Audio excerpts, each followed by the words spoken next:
time is this? Tonight, the revolution begins. I'm expecting a fight, hoping for a war. We are the Bullet Club. I am the greatest living professional wrestler alive. One by one, they will all follow me. Babu, realest guys in the room. How you know? Feed me more. Seth Rollins, on July 19th, you may think you're flying the battleground into St. Louis, Missouri, but what you have, my man, is a one-way, all expenses paid, first-class ticket to Suplex City, bitch!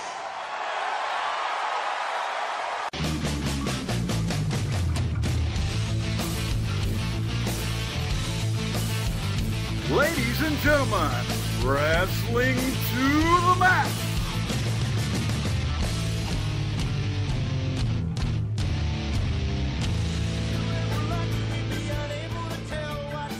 And your host, Gary Vaughn, Sean Garmer, and Paul Deezer.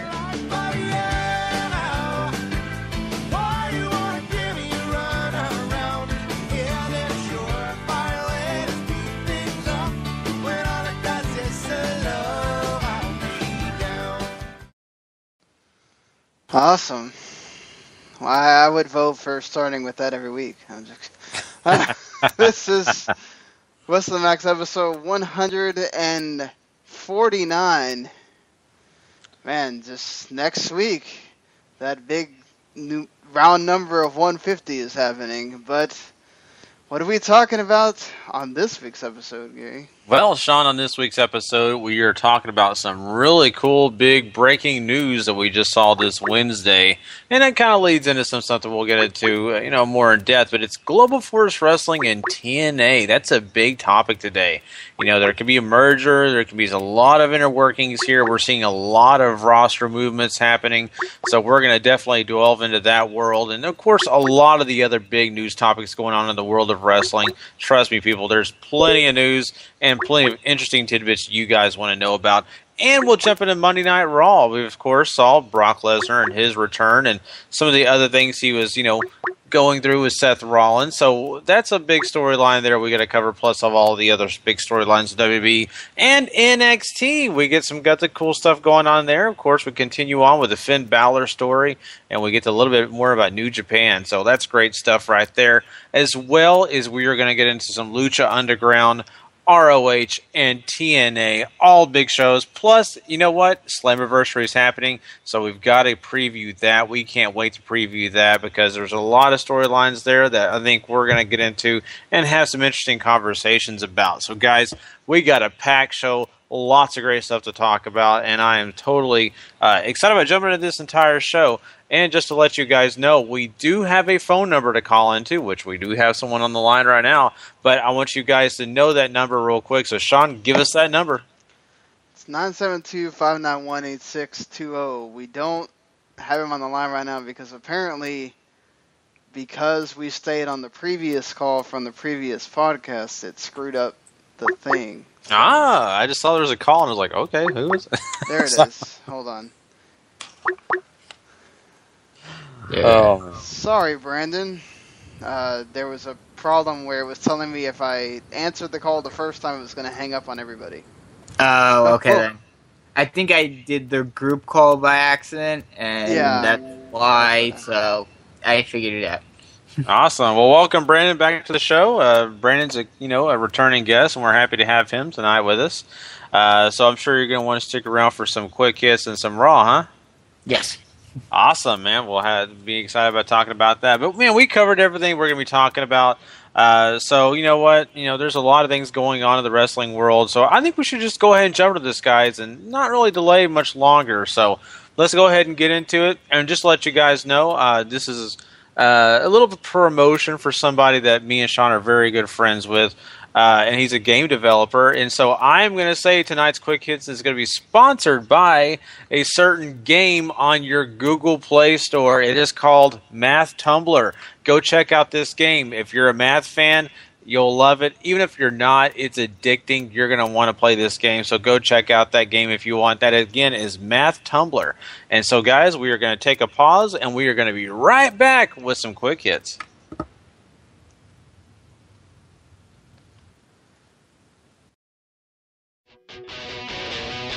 It's time for wrestling news.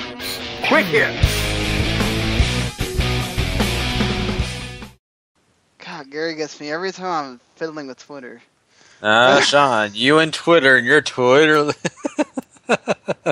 Well, let's get this hot and heavy, guys. I want to jump into this GFW and TNA talk right away. And, to talk about it is very interesting because, of course, we got a chance to see Jeff Jarrett on TNA TV, which we're going to get into later. We're going to get into some of that other stuff. But what the rumors are seeming to get closer and closer to being maybe fact. And so a TNA merger with GFW could be in the works. There's no finality. There's no documentation, nothing like that. We're still working with rumor, but it just seems to be more real.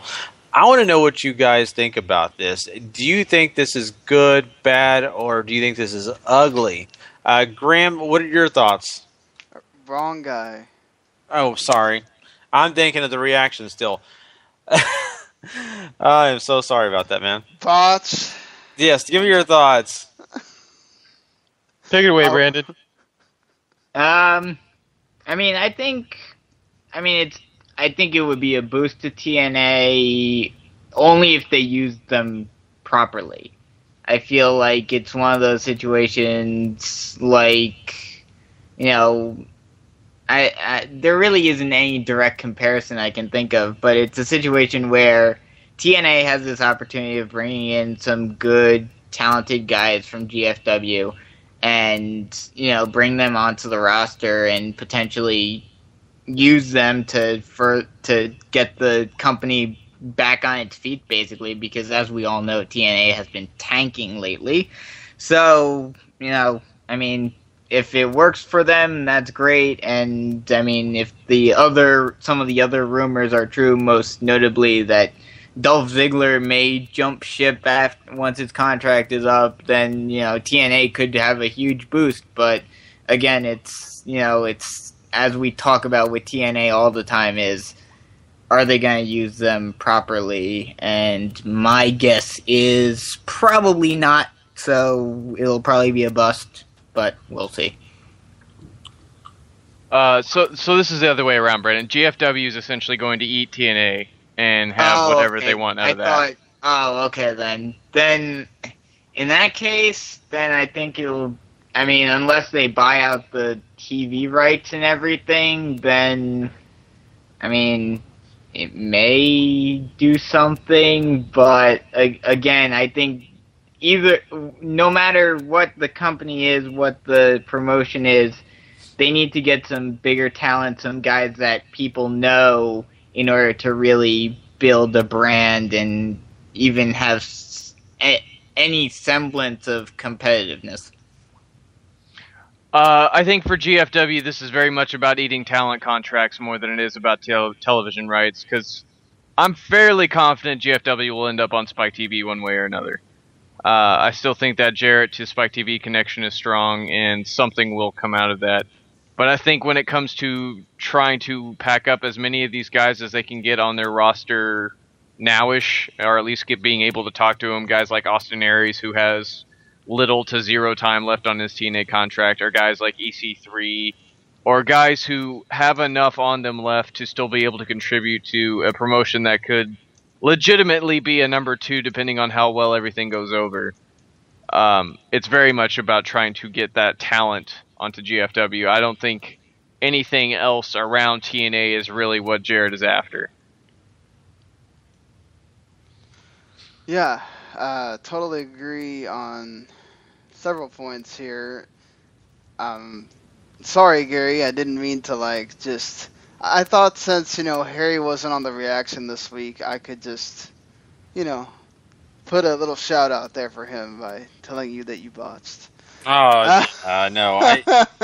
See, that's what I get for listening to the reaction the day I do our podcast, and they had a special guest, and that was Graham Cluck, and I was complimenting Graham earlier this week, and here I am calling Brandon Graham. Sorry about that, Brandon. That's my bad. Perfectly fine.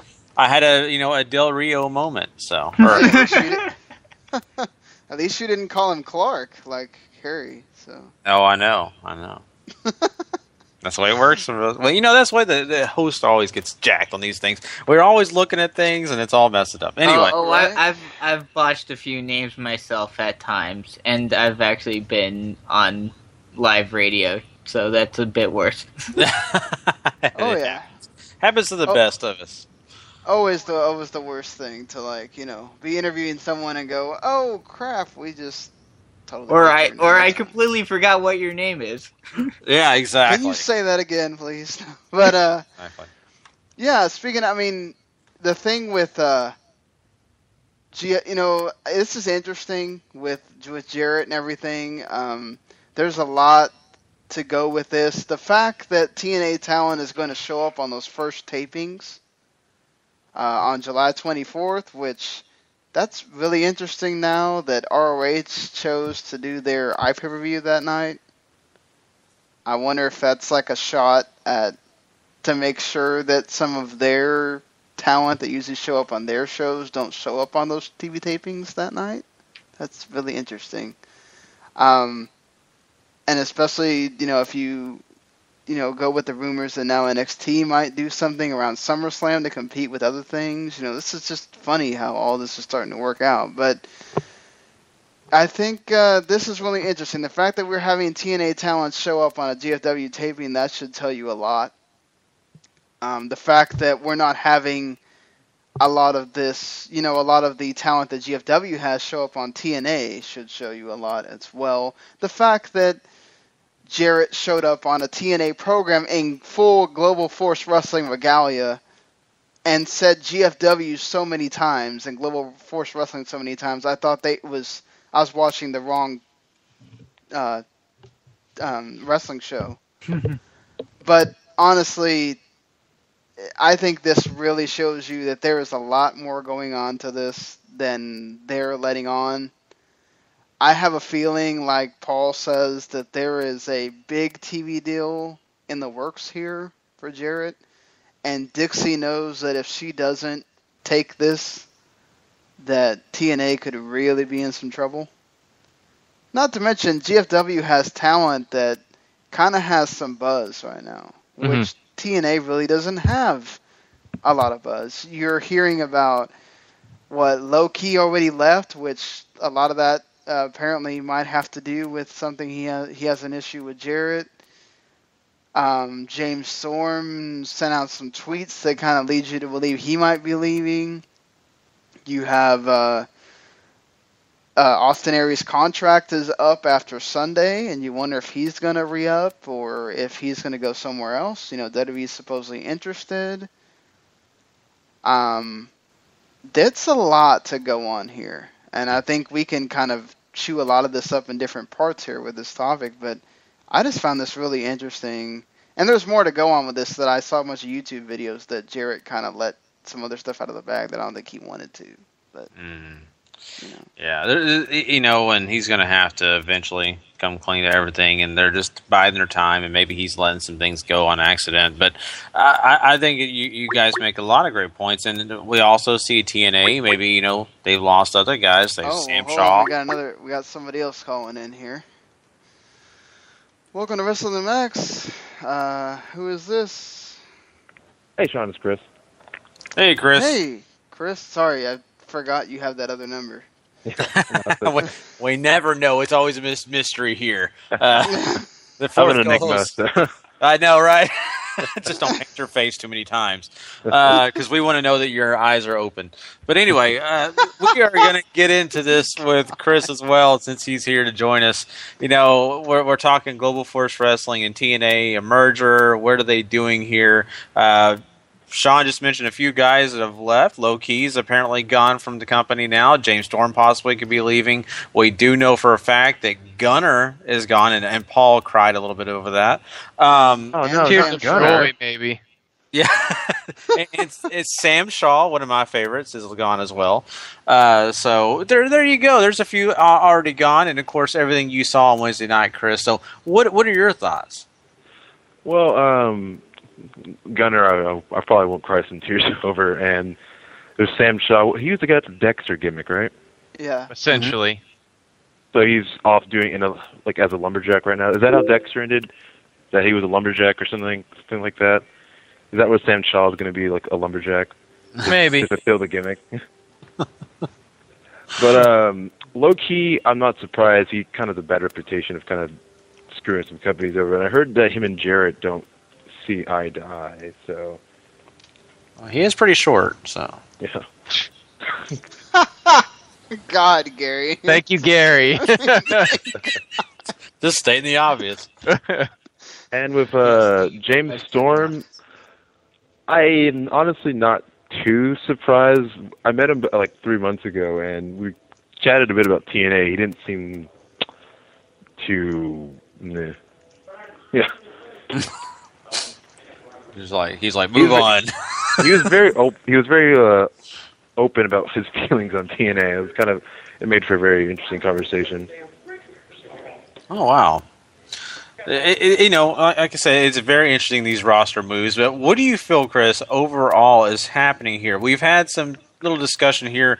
Who's eating who? Is TNA taking over, or is GFW eating TNA? I think it's just mutually. They're trying to help each other out. Because I'm assuming that maybe Jarrett got a little worried after seeing the kind of poor attendance for GFW shows, and obviously TNA's in the bucket. They'll accept any kind of help they can get. So. I feel like it's just a mutual benefit. And plus, since I'm assuming Jarrett is going into the Hall of Fame this Sunday, which, again, I don't know why TNA has a Hall of Fame. That's a different topic. With AJ turning them down, they're going to need they needed somebody for their Hall of Fame, so, you know. Mm-hmm. Now, that should already tell you that they're... Well, they do that at Slammiversary anyway, right? They announce it, and then they do it at Bound for Glory, right? Yeah. They announce it, and then Bound for Glory is the actual induction. Yeah. This is interesting because, it really makes you wonder. It basically, Global Force Wrestling needs TNA, and TNA needs Global Force Wrestling. But to me, in a sense, I'm wondering who needs who more. And I guess maybe they need each other equally. But to me, when you look at Global Force Wrestling, they could possibly give TNA some help when it comes to luring guys like AJ Styles back, possibly. That to get to those Hall of Fames and things like that could be a plus for TNA. Well, but they're not. Let's be honest here. If TNA merges, there will be nothing that has to do with TNA in the name, anything. It's GFW with former TNA talent, because there's no way that AJ or anybody else is coming back if there's still TNA in the name attached to it. Or if the Carters have like any major say of anything. Yeah. Well, how does that break down? And that was my big thing here. When this happens, who's going? Who's going to be gone? I mean, is Dixie finally leaving, or is she staying on? Because I just don't imagine this power battle is going to work out well in the long run. I would like Dixie to go, because she's shown that she really has no idea what she's doing. I'd imagine Dixie will get some kind of dumb position. Yeah, I feel like Dixie will just get some sort of, like... Jarrett will give her some sort of, like, like how position, and... Dan Marino has that dumb, like, executive vice president of whatever thing. Exactly. For the Dolphins or whatnot. Yeah, it'll be something like that. She'll get some sort of position that... And they'll get her off camera somehow, and... out of the writing and everything. They'll give her some sort of position, but it won't really mean anything. And he'll give her a good paycheck, and that's pretty much it. I don't even know if he'll get anything from, like... You don't need the Carters anymore. You have Jarrett, apparently, he has his promotion, he has whoever's backing him with money. He's fine. He doesn't need the Carter, so why would you waste money giving her a position that you're trying to grow a brand right now? Wouldn't they have to agree to the merger or whatever or the buyout or whatever? So, I mean, I would assume that they'd probably force some sort of stipulation. I don't know. They tried that before, and that's why Jarrett didn't come in and buy TNA the first time with Toby Keith, was because Dixie... Well, the Carters wanted Dixie. Yeah. Yeah, exactly. So if he really wants to get this done, he's gonna have to give them something. No, I would imagine that at this point, that the Carters would just cut their losses and like, all right, Jarrett, you want it? Here you go. Yeah, I imagine that is where they're at too, with the TV deal gone, because they had leverage before with the TV deal. Now that it's gone, there's not really a lot left, and with people walking out of the company, it seems like almost daily. I don't see like TNA is damaged goods now. There's no coming back. Yeah. I mean, it's the only way that Dixie stays is maybe she's the secretary for Jarrett's wife. I mean, let's just be honest here. We all know now that Karen Jarrett's going to be a part of this promotion. No one will be above her. She's kind of the new Stephanie McMahon of this portion of wrestling. I guarantee you. I guarantee you that's going to happen. She's probably already got her face on all the new GFW magazines. So. Well, speaking of Karen Jarrett, I heard that Angle was apparently swerved and didn't know that Jarrett was coming. What do you guys' thoughts on that? Oh, that doesn't surprise me at all. Yeah, that wouldn't surprise me either. I almost wish Kurt Angle would have came out during that promo. Came out of the closet? Gary, my God, man. What are we doing today? Oh, you meant walk into the entrance. I was. What are we doing today, Gary? That's a question that I have, considering the relationship that Angle and Jarrett have, the very heated relationship, or whatever, like very whatever you want to call it, relationship they've had. Would Angle stay, or would he jump ship and maybe go back to WWE? WWE didn't want him the last time he tried to go back there, so that's true. But hey, maybe they would want him now. I don't know. I'd imagine that if you throw enough money at Kurt Angle, he'll deal with it. Well, yeah, he's nowhere else to go. So. You know, this is my. But see, here's the thing, though. Like, if I'm Angle, I'd be more worried about, hey, they signed me, and then Karen's there, and then they just bury me the whole time I'm there, or whatever. If I'm him, you know what, and you really have a problem with it, and they don't come to some kind of term where Karen and Jeff and him bury the hatchet, just go be an NXT trainer. Or be a tough enough trainer. That's just really a waste. Seriously, that's a waste of Angle. After seeing the first episode, honestly, Angle's a trainer. If that show lasts, I'm really surprised. Yeah, we'll get. Well, then again, he probably will never want to go on Tough Enough again, because wasn't it in the first ever season of it, the first edition of it, someone like put him in a hole that he couldn't escape? So that was the SmackDown one. That was on SmackDown. Yeah.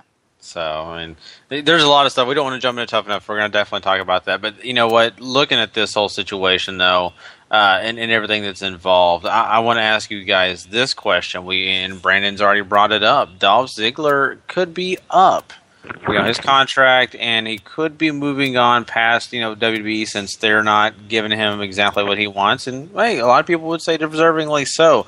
So, do you think this would be a great opportunity for Dolph Ziggler to go on over to GFW and maybe make his name known there? Or do you think he should go on somewhere else? Because as we're looking at the landscape of GFW, it's still up in the air. Whereas ROH, it's settled where it's at. And, of course, there's the Indies or New Japan. Well, I mean, he doesn't have. I could assume that he's going to want to stick to his comedy stuff. He makes a kind of good deal off that, so maybe he would just explore that option, So completely. Maybe, even it could even lead to some movie roles as well. Brandon, you have any thoughts? Yeah, I think he could definitely do that. I think he could definitely do the kind of CM Punk route of I don't need this, I can do other things and just leave wrestling entirely.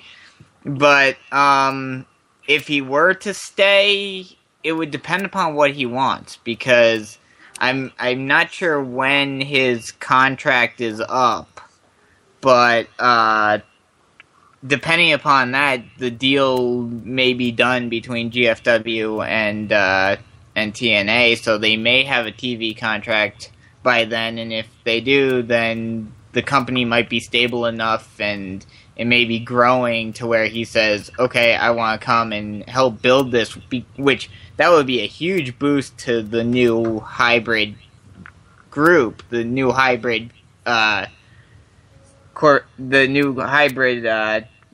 promotion.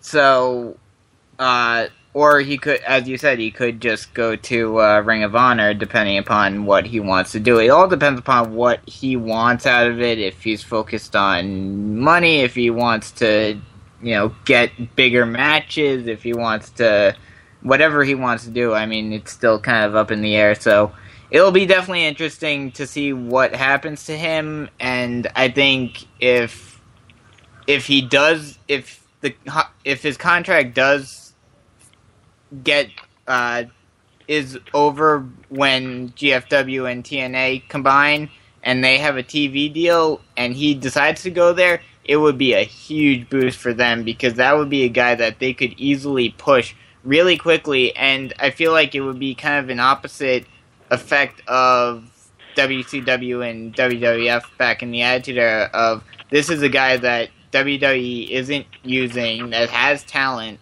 that, they're pushing under the rug, and we're going to give him a big push here, and I think it would bring a lot of fans over to watch TNA, just to watch Ziggler.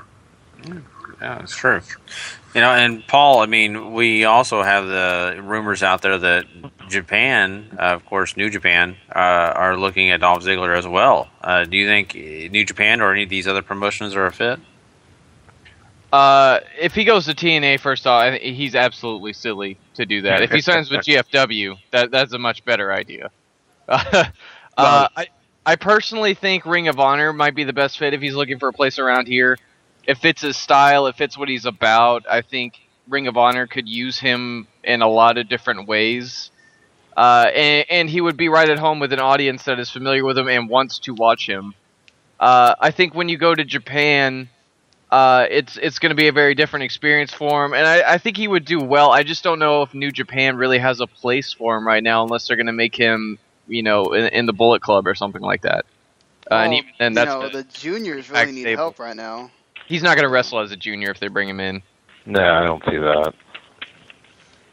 I mean, I agree with you. Probably not, but that is a spot where he could be if they wanted to start him there or something. No, they'll put him in the heavyweight division, and to be honest, I would love to watch him and Goto work, to be honest, because Goto or Nakamura or just any of those hard hitters over there hitting Dolph and watching him bounce around like a Super Ball for 20 minutes might be the best ever. I mean, now that apparently, the New Japan guys are coming over to do ROH shows more often, that could be, have him wrestle one of them at an ROH show, and then they can kind of take it from there as to whether he should, because, I mean, perhaps that's how Michael Elgin got into the G1. He did wrestle, Geto, and maybe Geto kind of gave him the stamp of approval and said, all right, you're in the G1 this year, whatever. But, I mean, still, I think that's really, I mean, there's even Lucha Underground out there for Dolph, if that's going to be still around. I think if Lucha Underground gets a season 2, I think Lucha Underground might be something where he could definitely be Dolph, but maybe be a little bit different. Do something that perhaps brings something to his character that WWE maybe wouldn't have let him do. And there was a lot of talk of him wanting to do what Johnny Mundo did. Maybe perhaps getting to do that over there. I mean, that also kind of sort of fits in style and everything too. All those big guys they got over there, he can bump for. That's very true. And a great segue, Sean. Thank you so much for that, because Lucha Underground is another destination that wasn't mentioned. And plus, we are still waiting to make sure that confirmed second season is happening.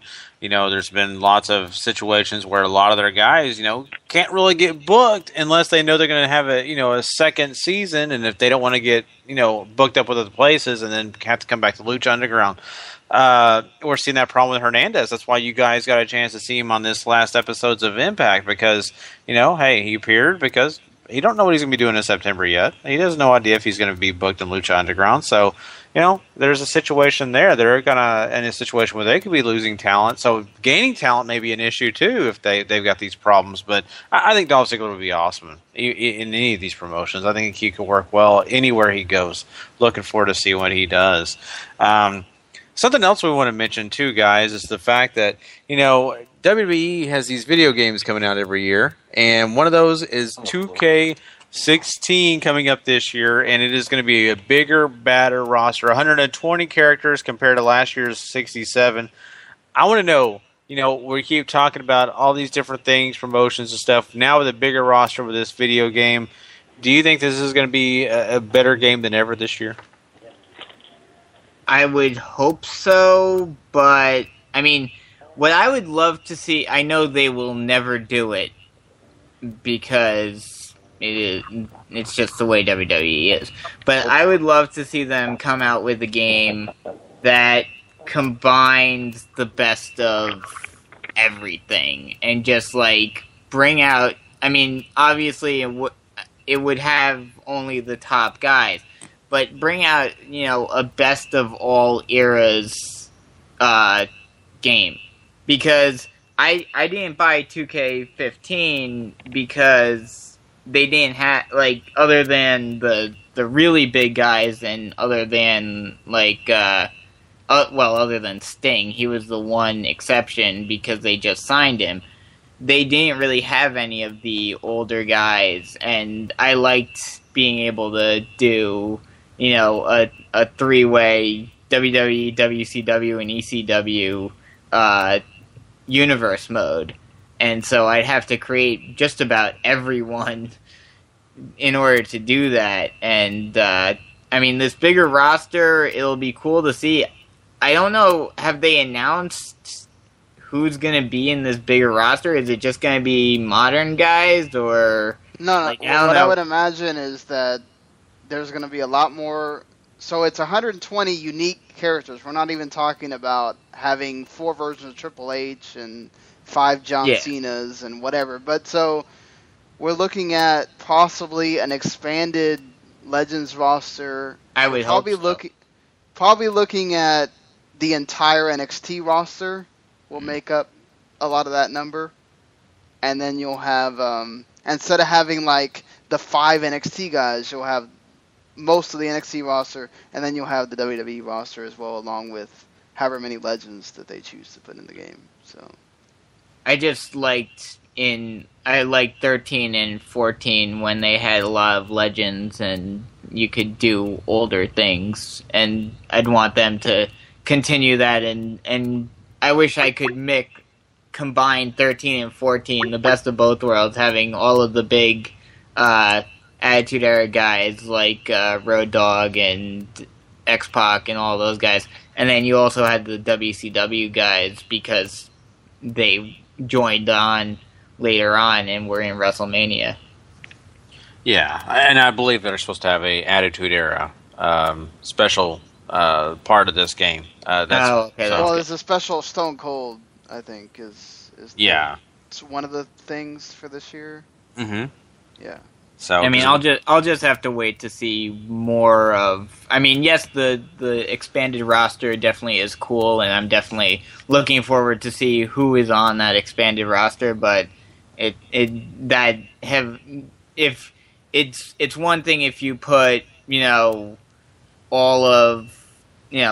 you put a bunch of older guys on there that people want to play with, then that's awesome. But if you're putting guys that aren't really on ever, and all of the all of the I mean, the NXT guys would be cool, but let's be honest here. This is another way for them to make money, so they're not going to not put the jobbers on there. That's just kind of how it is. Yeah. This is a way for them to get merchandise out there for the Zack Ryders and the Yoshitatsus and all that kind of. Well, although Yoshitatsu, I don't think has been on a game since like 2000. I know. I was making. Oh, I know. But I mean, that's the thing. Like, while yes, it would be cool to see Tatsu back on the game, at the same time, it would fill a spot that I feel they could fill it with someone from the past that people would be more excited to play with. Mm-hmm. Oh yeah, for sure. But I'm just saying we have to be realistic about this thing. Is that there was a special reason why we had the rosters we had in 13 and 14. And, I don't know. I mean, my thing with the Stone Cold one is that didn't we already have the Attitude Era thing? So what was in the Attitude Era thing that's not going to be in the Stone Cold? I mean, I guess they could expand past 99. They could go 2001, 2002, more, they could expand further into his career. Yeah, we can't. Who doesn't want to play as the ringmaster, Sean? Yeah. Or do you really want to miss the what era of Stone Cold Steve Austin? I mean, come on. Well, didn't the old game, didn't it just end at WrestleMania 15? Yeah. So they can just do 2001 heel Paranoid Austin. But then they would also they still have to find a way to include Kurt Angle in there. Mm-hmm. It's not going to happen. Well, unless, he's unemployed from TNA soon, so.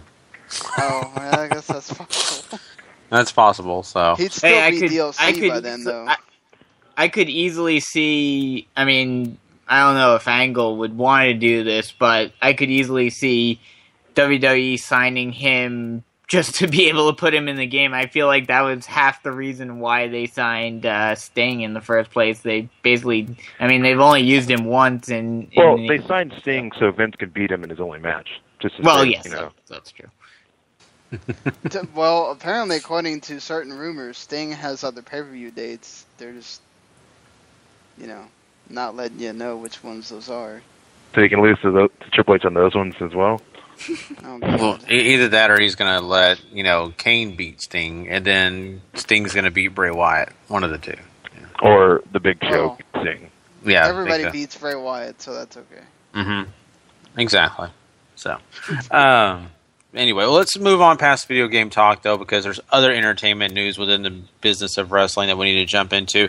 Let's talk about Tough Enough. I mean, Chris already mentioned it. He talked about how much he thoroughly enjoyed it. So I'm going to give him the floor right now to tell us about the beautiful show that Tough Enough was in his eyes. When I watched it, I think Sean mentioned this, that it just has all the typical reality TV show tropes. Like, why the first 3 seasons on MTV worked is when they actually, they focus on wrestling, which is what people tuned in for. This one, it was just, nothing clicked for me. Jericho was I found him terrible as a host. It didn't seem like any of the judges knew what the rules were. Like, I mean, Brian looked happy to be there, but, like, they just kind of feel like they didn't know what to do. Just everything seemed off about this. Well, the thing is, Hogan's used to being in this really heavily. I mean, when he was doing his show, it was so obvious that he was doing all these scripted lines and everything. Mm-hmm. I think him just having to ask random questions probably was odd to him, Yeah. And I mean, Paige looked like she was having fun too. I just think that, to me, the post-show with Miz came off a lot better than the actual show with Jericho and Renee Young. It just felt like this. Maybe Miz should just host as a former Tough Enough contestant. Maybe that's I did see the post-show. I did. It's hate to say, but I did thoroughly enjoy Miz on it. So maybe he should just host it. Yeah, it's because that was more kind of like how Chris Hardwick does the Talking Dead. Whatever. It was more like just ad-libbing and kind of whatever, it felt more real as the stuff with Jericho and Renee was just like, oh my God, we can tell Jericho's reading off a cue card. All right. It It was just bad. Mm-hmm. Yeah, this show completely was a reality show that I'm not a big reality show watcher. So maybe I am ignorant of this, but this show was like tough enough on ADD. I mean, well, it was what reality TV is anyway. Yeah, oh my god, that's the thing.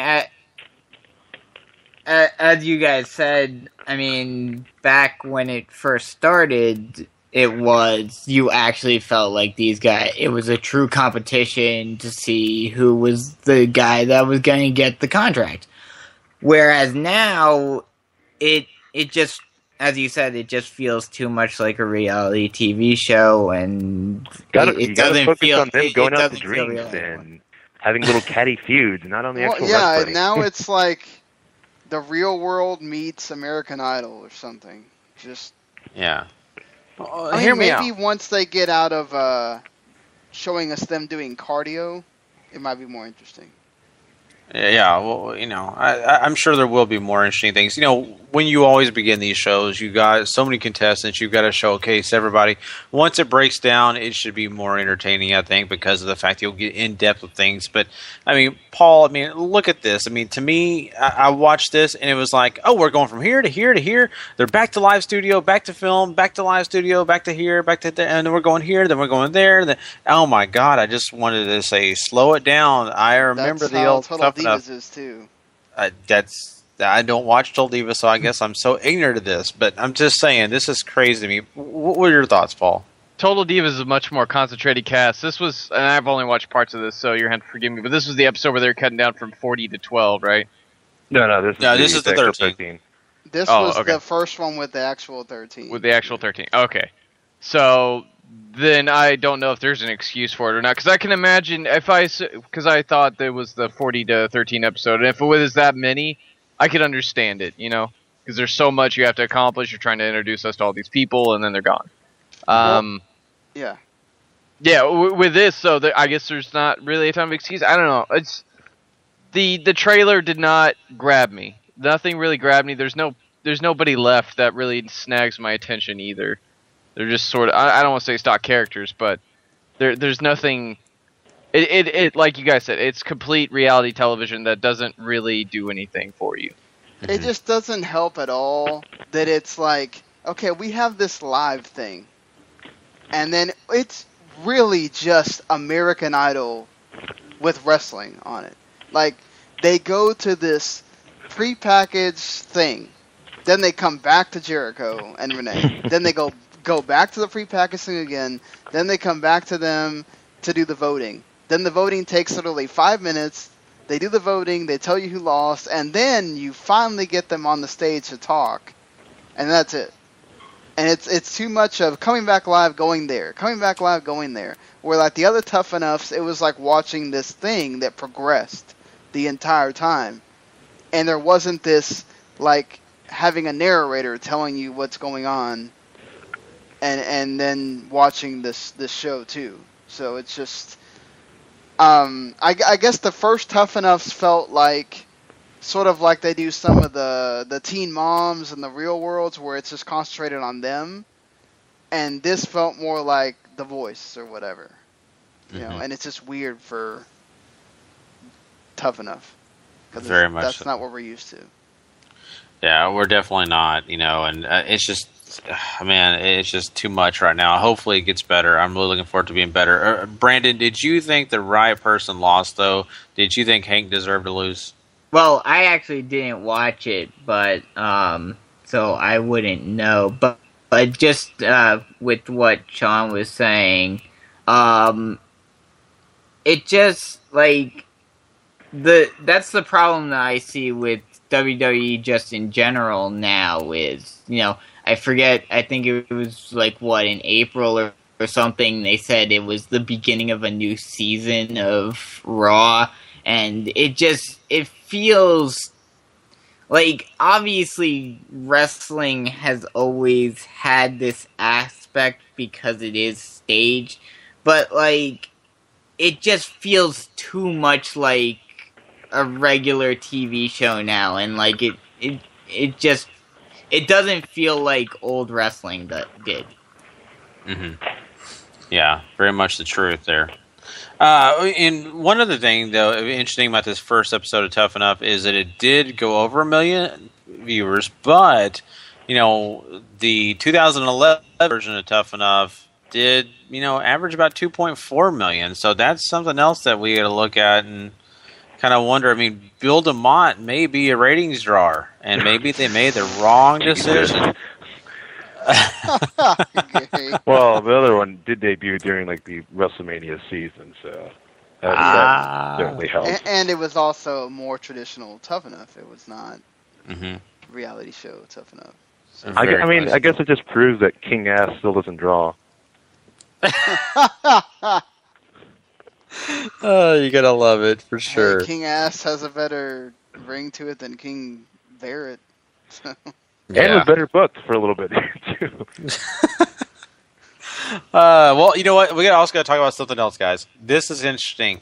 Now, Tough Enough is apparently drawing all these people. He's already got 7 of the WB people over there. Now they're going to have Byron Saxton over there, and he's going to be helping out. So that means that SmackDown lose a commentator. So since they're losing a commentator, they're going to gain Jimmy Uso at the commentating booth. Oh, boy. What do you guys think about this? Brandon, what's your thoughts? I actually liked it tonight when I watched it. It definitely brought something to. I mean, it basically brought what you have with JBL and Jerry Lawler on Raw, is that actual wrestler insight and whatnot. And also, it was interesting watching the 4-on-4 tag team match tonight between the New Day and Bo Dallas against the Lucha Dragons and the Primetime Players. It was interesting hearing him doing commentary, because you knew along the lines that him and Jay are going to face off against one of these teams. So it brought that aspect to it. So it'll definitely be fun to watch SmackDown in terms of that moving forward as we go through the summer. Chris? It gives the Uso something to do while his brother's out, so I can't hate on that. I wasn't too high on Byron Saxton, so I'm just glad that it wasn't Renee to replace him, because part of me kind of feels like Renee's overexposed, so I wouldn't have her doing another show. Mm-hmm. Sean, Paul, you guys have any thoughts on Jimmy? I mean, I'm fine with it. As Chris said, it gives him something to do while we're waiting for his brother to get done with healing up from the shoulder. And it keeps him on screen, which is another bonus. So if you do like the Usos, or they want you to remember the Usos, it's a great way to do it.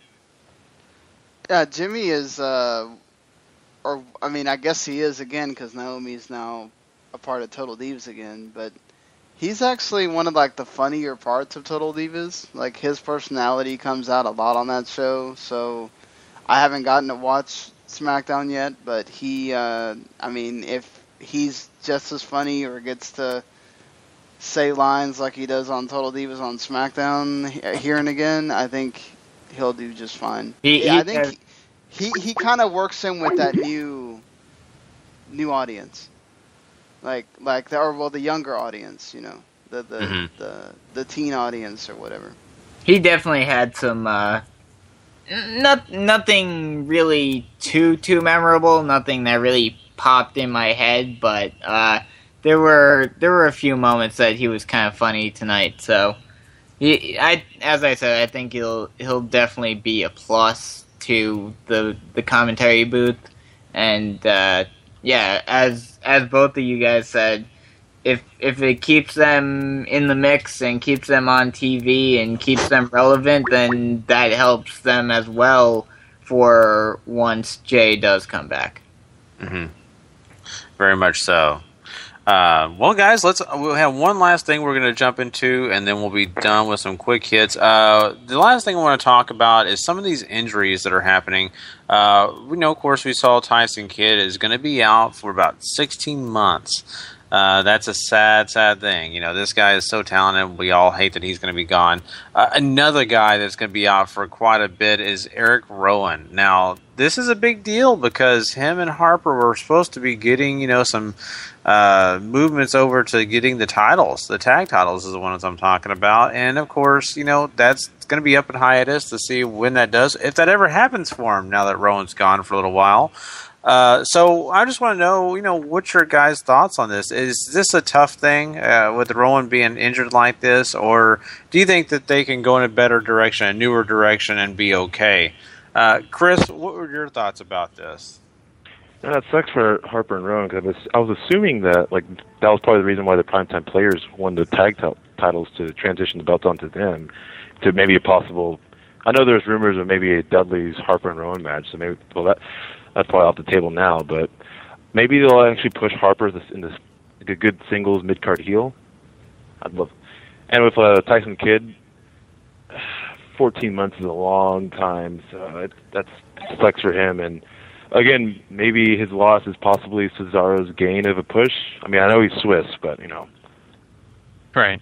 Mm-hmm. Brandon?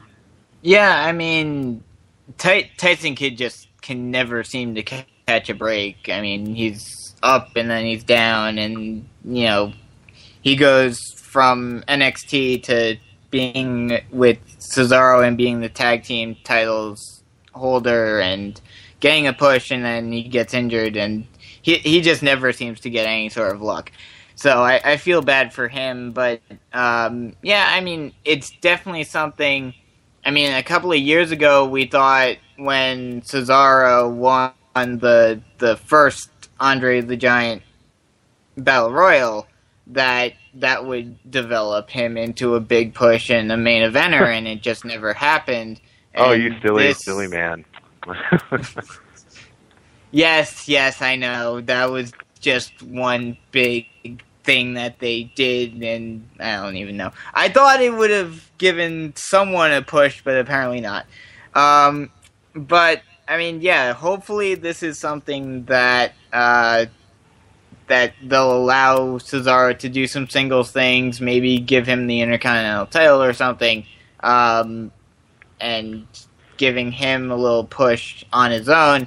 But yeah, when it comes to Rowan, that's a tough break because as we've been speculating on here, we were thinking that there was going to be a Wyatt family reunion and something with that going on, and now that seems like it's completely down the tubes. So yeah, that's definitely a tough loss for the Wyatt family and for that whole progression, and for just Harper and Rowan in general, because as you guys were saying, they were looking like they may get a title push. So yeah, that's a tough break, and I just hope that this doesn't completely derail all of the plans that they had for those guys. I know. I was really looking forward to seeing, you know, the Harper and Rowan face off against the Dudleys. I was really looking forward to see if that was really going to happen. I was wanting to see that, but now it's not going to happen. Paul, are you just as disappointed in all this? I mean, I'll say this: Tyson Kidd does not do injuries small. He goes for the big ones, apparently. So 14 months with the neck, long time out with the leg before this. Really sucks for him, but like you guys said, Cesaro definitely needs a singles push. He deserves it.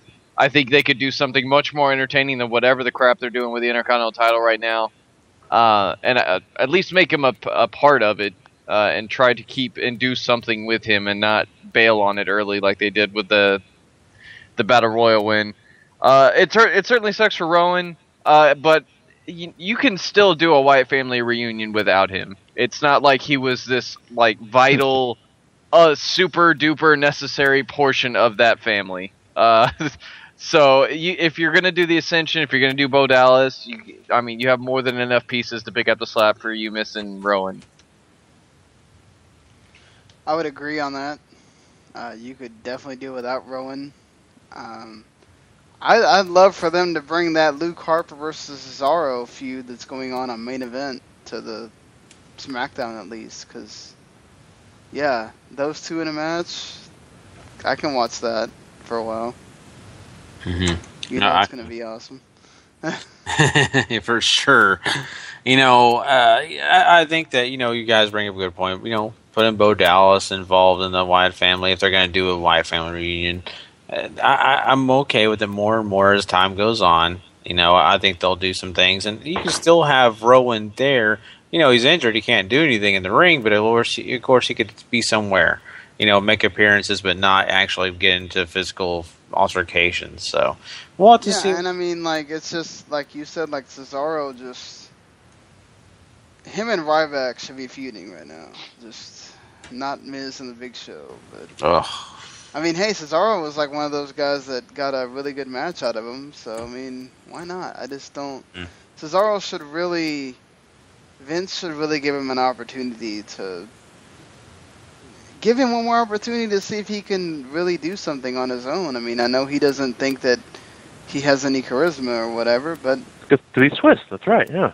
You said it yourself. Well, I think all of us have high hopes for not only the Swiss guy, Cesaro, but we also have high hopes for Harper as well. So we'll have to see what happens with that. But, man, we have covered a lot of big news topics, got a lot of good things in. We need to move on and do some of the rest of this show. Chris, I mean, I didn't know if you were just sticking around for quick hits. You wanted to do Raw. I got to go, but actually I do have something to say about Raw. I do want to get you guys' opinion about this. Did you guys like the way that Lesnar was portrayed this past week? Because I personally was not a fan of it. I was 50-50 on it. In what sense do you mean how he was portrayed? Him getting beat down this soon. I mean, no, I didn't like it because obviously it diminishes his it makes persona. him just feel like everybody else. It's Lesnar. He's like a special attraction, but the way they did that, it's okay, he's just like another member of the roster now. I mean, I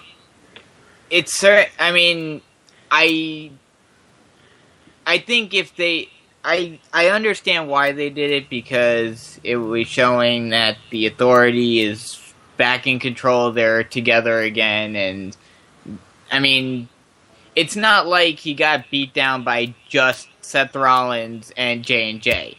You did have Kane in there, Kane is a big guy that certainly can take Lesnar on by himself. So, I mean, with that in mind, I don't really mind it. I think if you were gonna do it right now, because then at least you have the next couple of weeks to have Lesnar come back with a vengeance and put the smackdown on Seth Rollins and maybe J&J and maybe even Kane and show that he's still the powerhouse that he is. So I don't see a huge problem with it. It served its purpose, and now it's time to move on and show that Brock Lesnar isn't a complete weakling. I mean, it was just showing what the Authority does. So I don't really have a problem with it. Paul? I don't have a problem with the idea. I have a problem with the execution. And 2015 Kane should not be the one doing the most damage to Brock Lesnar. That just should not be a thing. Well, that would just go along with everything else. That's exactly. 2015 Kane. Exactly. So. At least they're consistent with that, right? I guess, but it still shouldn't be happening. Yeah. I think all of us can agree on that as well. And I definitely see what you're talking about, Chris. It very, very diminishes his persona, what he's trying to get accomplished. I understand they need an equalizer for this match, but on the other hand, personally, the way I would have booked it is all these 5 weeks you have Brock just tearing through guys and Rollins running away. That way, once Battleground comes, we finally see Brock get his hands in him, and that's the first time they ever touch at all. Yeah, I could see that. Well, the only problem that you had with that, I mean, obviously the booking would have been different, but the beginning of that whole thing was the Authority acting as if they were leaving Rollins to his own volitions and basically saying, "You're on your own, buddy." So, I mean, you definitely could have done that where the Authority stepped up and ran counter to ran some coverage for Rollins, but yeah, I mean I think that will eventually happen where I think Rollins may. I think he'll either get completely destroyed at Battleground and Lesnar will have the title, or he'll have some assistance to keep the title, and then but he'll get his butt whooped a good bit by Lesnar, and he'll put the fear of Lesnar into him, and that will be the way SummerSlam will be, led into, is him running away from Brock as the champion. And then maybe that even leads into some other things, maybe leading into a Hell in a Cell match. Okay. I don't know why we're complaining. Jamie Noble got broken ribs out of it. Yeah. What a pleasant gift. So, all right. Well, it is time for us to move on. But, man, thank you, Chris, so much for calling in. He is the fourth co-host of this show. Did you have anything you want to plug before you hop on out, man? No plugs as of right now. I'm actually going. Well, actually, no. Actually, I do have one plug. I'll be at the San Diego Comic-Con here in about 2 weeks, and I'll be doing a live podcast for that here on the 11th, the Saturday after one of their panels. So. Oh, great. Well, make sure you get some Walking Dead merchandise from me. All the free stuff. Don't buy. Just give me the free stuff. So. Of course. It has to be have fun. I went to XCon here in Myrtle Beach in May, so have fun with Comic-Con. I'll try. So, all right, Chris, man. Well, we'll be looking forward to talking to you soon, buddy, and you have a great night, man. You guys too. Awesome. I always love talking to Chris on this show. All right, we are going to move on, and we're going to head on out, and we're going to move into Monday Night Raw. And just to let you guys know, once again, if you do want to be like Chris and call in, hey, just call us on 972-591-8620. The number again, 972-591-8620. And you can contact us and talk some Raw with us, man. We want to know your thoughts and, of course, your opinions about Brock Lesnar on this episode of Raw. So, guys, we'll be right back with Monday Night Raw.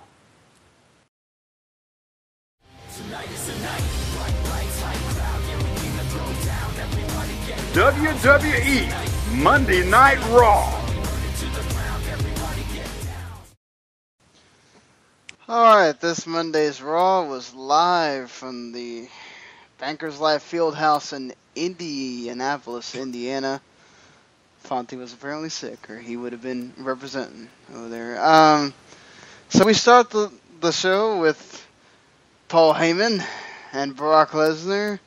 Heyman does his usual talking, which I know many people are not a fan of, but we haven't seen it in a while, so I was in much need of some Heyman telling me about Suplex City and and all this other stuff. I love the fact that he basically come out and said that he had to Brock had to apologize to Cole and JBL, and that was the only way he was getting back onto the roster to be able to do things again, and he gave Cole a noogie, which is awesome. We have this opening segment, obviously, and then it's something that goes on through most of the show. You have, for some reason, Kane and D'Ambrose makes sense, but, maybe the result doesn't make sense for you guys. We also, later, I guess, in the show, this is also the show where we get Seth Rollins trying to get the Authority to be back on his side, including Michael Cole with the, oh my God, is this Seth Rollins extending an olive branch? Well, for those of you that don't pay attention, I guess it is. For the rest of us to pay attention, Cole, thank you. Thank you for making us feel stupid, as if you don't already do that anyway. But that's Vince for you. He thinks everybody that watches Raw is 8 years old. And then, we get the stuff at the end, which, Chris kind of already talked about, with the sort of where they leave Rollins in the ring, and then, whoops, that was all a ploy so he could get at Brock Lesnar. And, Seth even gets a pedigree on Brock, but not before Jamie Noble gets some 3 ribs broken. So, poor guy. But so how do you guys think that the story kind of weaved through the show? Do you think it was a good one, a bad one, or indifferent to the whole thing? I think it was... you kind of saw it happening. I would have liked to have seen a little more of a skepticism and a little more of a, oh, you're just doing this because you're afraid of Lesnar, especially by J&J, and even by Kane saying, we still don't trust you and whatnot. And I guess you did kind of see it, but I would have liked it a little more spoken and it being not quite as sure that Rollins was going to get the rest of the authority back on his side, and he was still going to be left on his own to face Lesnar on his own. But all in all, it wasn't bad, but it wasn't the greatest Raw in the world, that's for sure. I think with the main story arc, I don't have... the way that they wanted to go about doing this and the end result, I think is fine. But I think the execution could have been done much better. I would have much more preferred Rollins, baiting Lesnar around the building and just trying to piss him off so much that he forces him to make a mistake before him and the Authority jump on him. And you can have segments where Rollins is, he'll go and do something to piss Lesnar off and then run off. And then, he'll run off with, J&J or something. And, you can slowly leak in little scenes of him talking to Authority members trying to mend fences while he's poking the bear at Lesnar before he finally jumps on him at the end after making him, you fall into a fatal flaw that Lesnar has, which is obviously I'm gonna get so mad that I'm gonna beat you up. And he makes him make a mistake that way, and he comes out ahead. It not only make Rollins look good, I think it makes Lesnar still looking strong, but showing you that yes, he does have this flaw, and if Rollins can't outthink him, he has a chance. Which is what they're trying to go for, and they kind of did, but I feel like it wasn't all that effective. Sorry. Something's on my computer. Something's on my computer. Sorry. I'm trying to figure this out. I don't know what it is. Oh, man. Yeah, that's what happens when you got live radio going. Yeah, I know. I totally am in agreement with you, Paul, there. I think the story arc worked fine for what they're trying to accomplish, but yeah, I think you could have way improved on it. I think there were smarter ways of going about it, for sure. Now, when basically the way they put down Lesnar makes complete sense. Take out the legs. That's what it's obvious science of, big guy versus small guy. You got to get the guy down, take him by the legs. And so, okay, that works and all. But at the same time, I think what Chris was alluding to earlier is this just they just really diminished him on this show. They really just put him down and, made him just another Raw roster member. That's the way it felt completely to me. It was almost like this transformation to this powerhouse pay-per-view only guy to just another member of the roster all of a sudden. And I know it's weird to say that. It is Brock Lesnar, but that's exactly the way I felt, and I'm so happy someone else said it. So, not a bad ending. You know, it's got to work. They've got to find ways to, of course, have Seth Rollins be some successful. If John Cena, guys like that, and even Undertaker can face off against Brock Lesnar. I mean, I'm assuming no one thinks that Seth Rollins is any better than those guys, at least at this early point in his career. So I don't think a bad thing. It's just could have done a little better. The one thing I will say about what you were saying, Paul, is if they did that, if they did what you were talking about, it would make Seth Rollins look too smart and too independent. Where right now they're trying to make Seth Rollins look like he needs the authority in order to beat Brock Lesnar, which he pretty much does right now. Right now they were showing that in this match it's leading up to basically Lesnar, if he gets his hands on Rollins, he's going to destroy him. But Rollins, if he has the authority surrounding him, he has a chance. That's pretty much what I took out of what happened.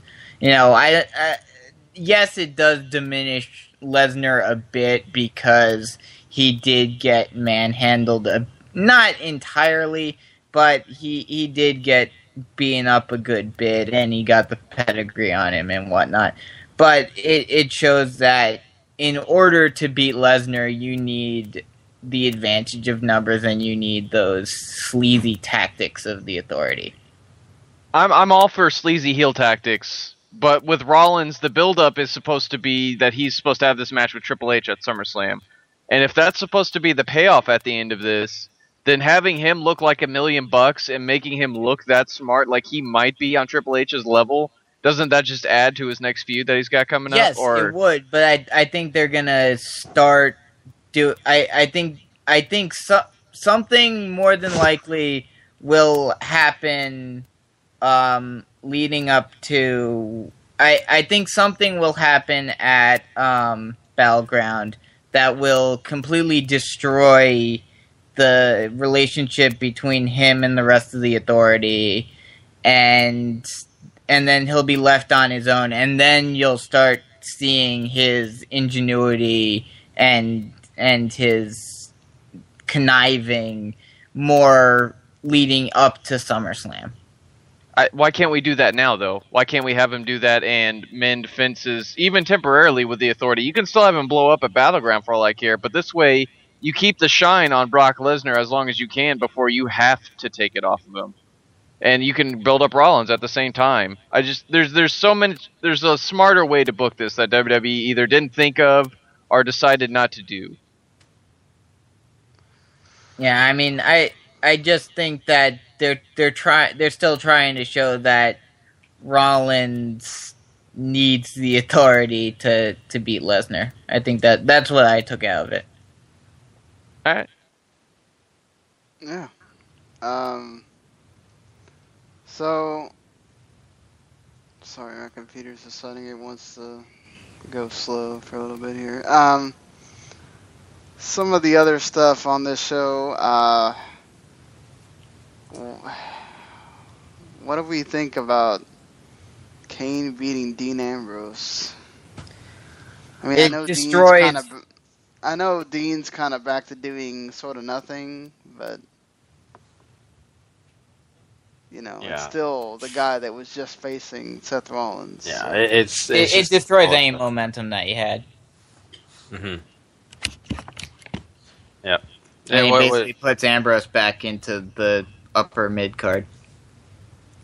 Yeah, basically. That's exactly right. And, I think it's part of the storyline for the night and all that. So it just doesn't do any Ambrose any favors. But, I don't think it delegitimizes him. But, I mean, it certainly does him no favor. This is a guy that took Rollins to a 35-plus minute ladder match, and now he's getting beat by Kane, of all people. Come on, WWE. Figure it out. It's not too hard to keep a guy strong while he's not doing much. Yeah. There would be some writers that would actually agree with you. there's apparently a growing contingent of WWE writers that are getting very frustrated at the fact that they cannot grow characters when they can never actually build streaks of winning consistently.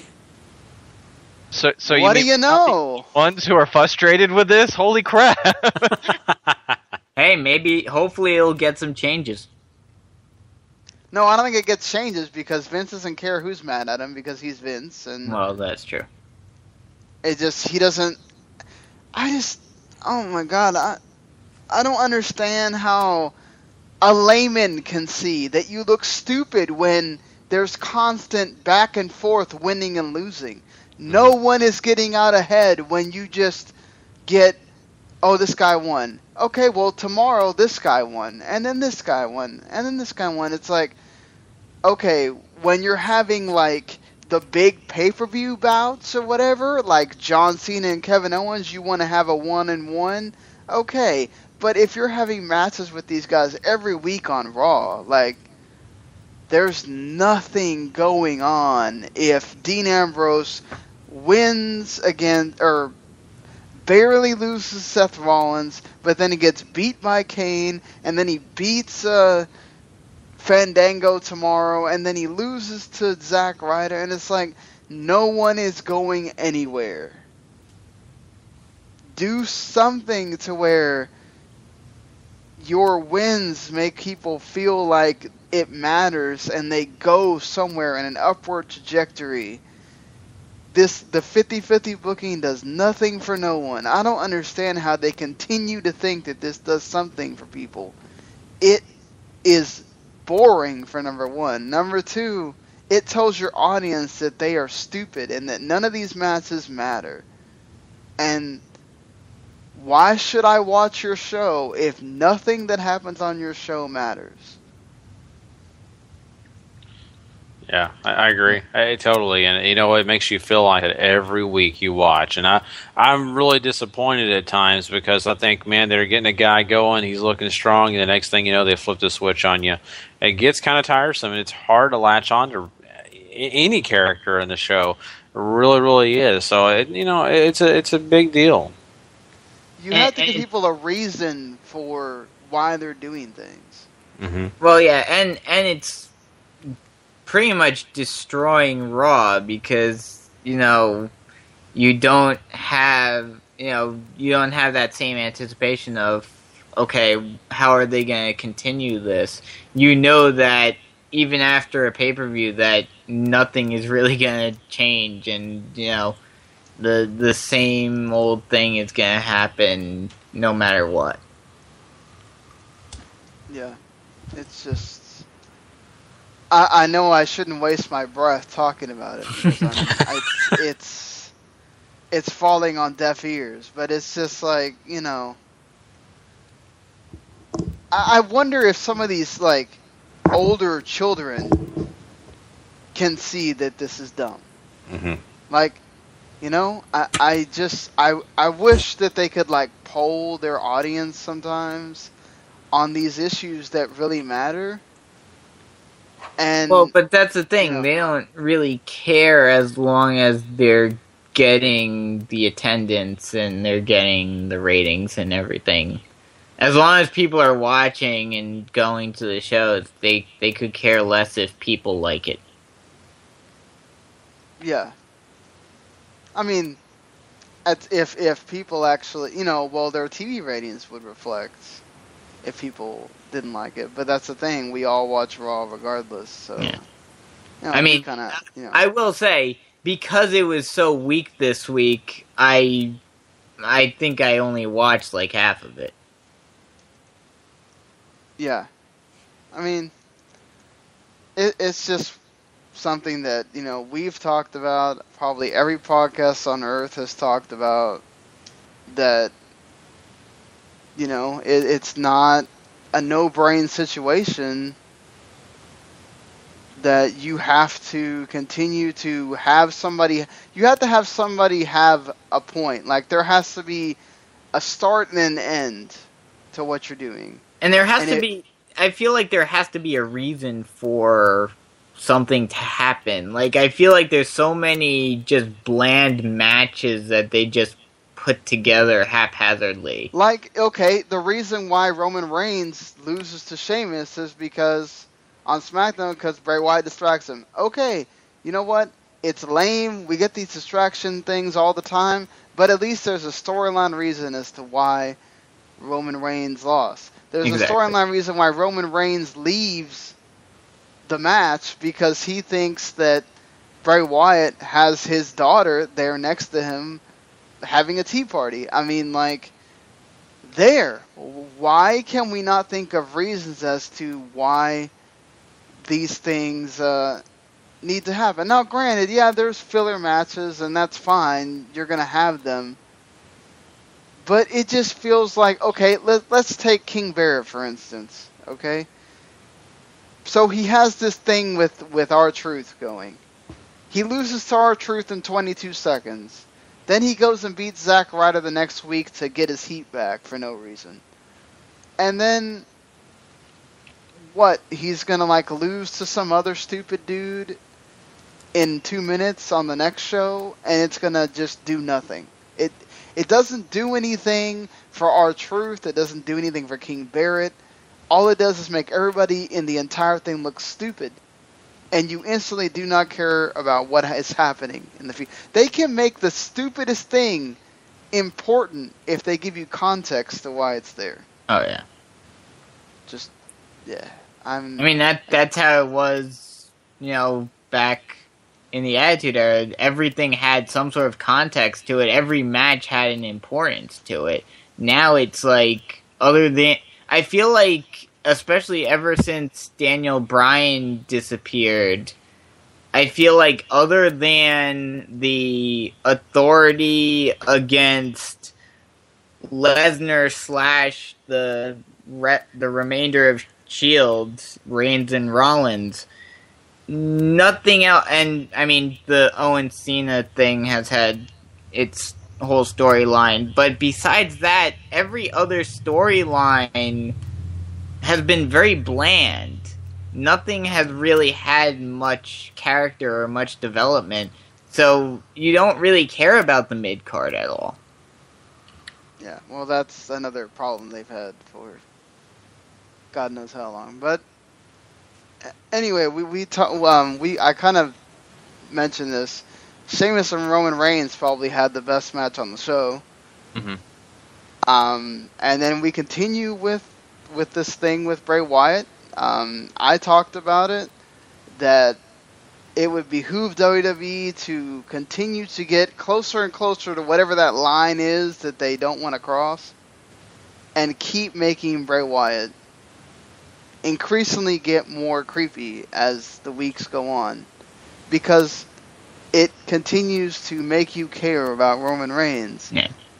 And if they just took it one step further on this Raw, and I appreciated that. Oh, this was one moment that I liked a lot in the show, and as you said, I definitely agree with you. I hope they continue this.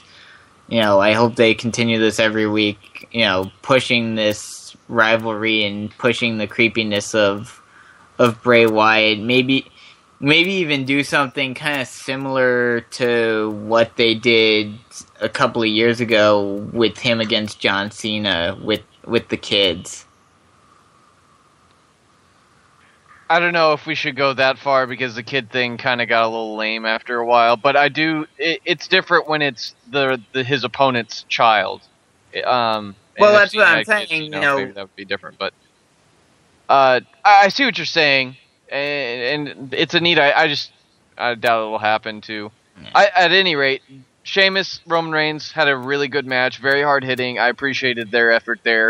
It was over 15 minutes too, which shocked me. And Bray Wyatt continuing to build on Bray Wyatt's characterization to build him back up to what he was is only going to help both guys, as Sean already said. It's going to help reestablish Bray Wyatt, even though he's probably not going to win this feud. And it's going to help reestablish or help us grow to love Roman Reigns more, which is probably the overall point of this feud. Yeah, the only way you're going to get a chance to accomplish that, though, is to do what Sean said, get more creepy. make it more occultic, make it really personal. I just do all these different things. You got to have all these ingredients to get both guys over. We already know that Roman Reigns is probably going to be the guy that's the one that really does get to be the hero here and get over. But I just as much as Bray Wyatt's been through and all the different stuff that WWE's put him through to put him honestly in a situation where it's sometimes no-win situations. I hope that he has an opportunity to do well in this, and I think he can. I just hope it stays continuously darker. They do evolve this because it makes me fearful they're going to do one week do something neat, the next week something cheesy. One week they may do something cool, the next week it's silly. That's what my fear is. Yeah, I mean, I don't know that you get Stephanie and Undertaker with it. But I would hope so, but I don't think it. I mean, in the PG era, it will happen. There's no need for that. That I think that even sometimes got to the point where it was a little bit like that was one of those things that made Undertaker very cool. But there was a lot of parents that it crossed the line for them, because it was almost like insinuating things that, we don't need to get back to that point in wrestling, but yeah, I think that you just have to continue to build it, and this is where you can bring in a Luke Harper, and okay, well, it's not only Bray Wyatt you have to deal with. Now you have to wonder what Luke Harper's doing, and is he around your daughter? Like, now it's when you go after Bray Wyatt, all of a sudden Luke Harper shows up, and it's like, oh man, it's something else that gets in Roman Reigns' way.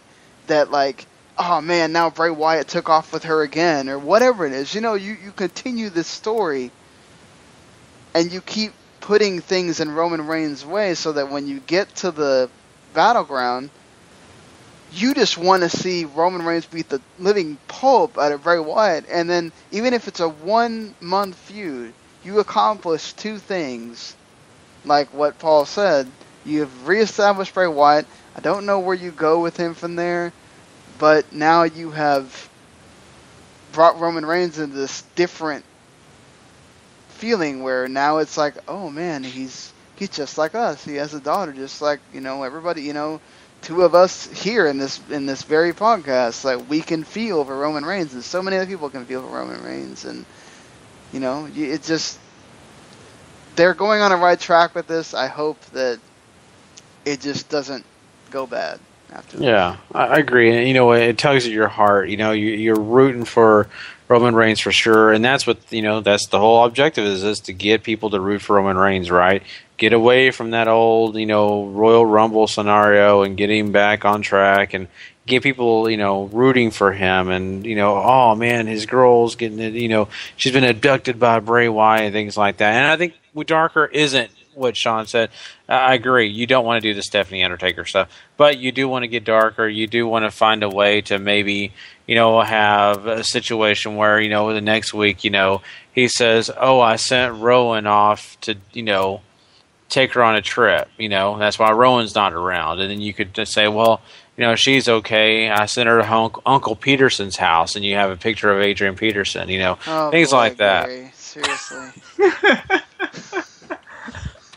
Gary is on the ball with these just in thoughts. Just random Make things. it scary. Make it terrifying for the audience and the children watching.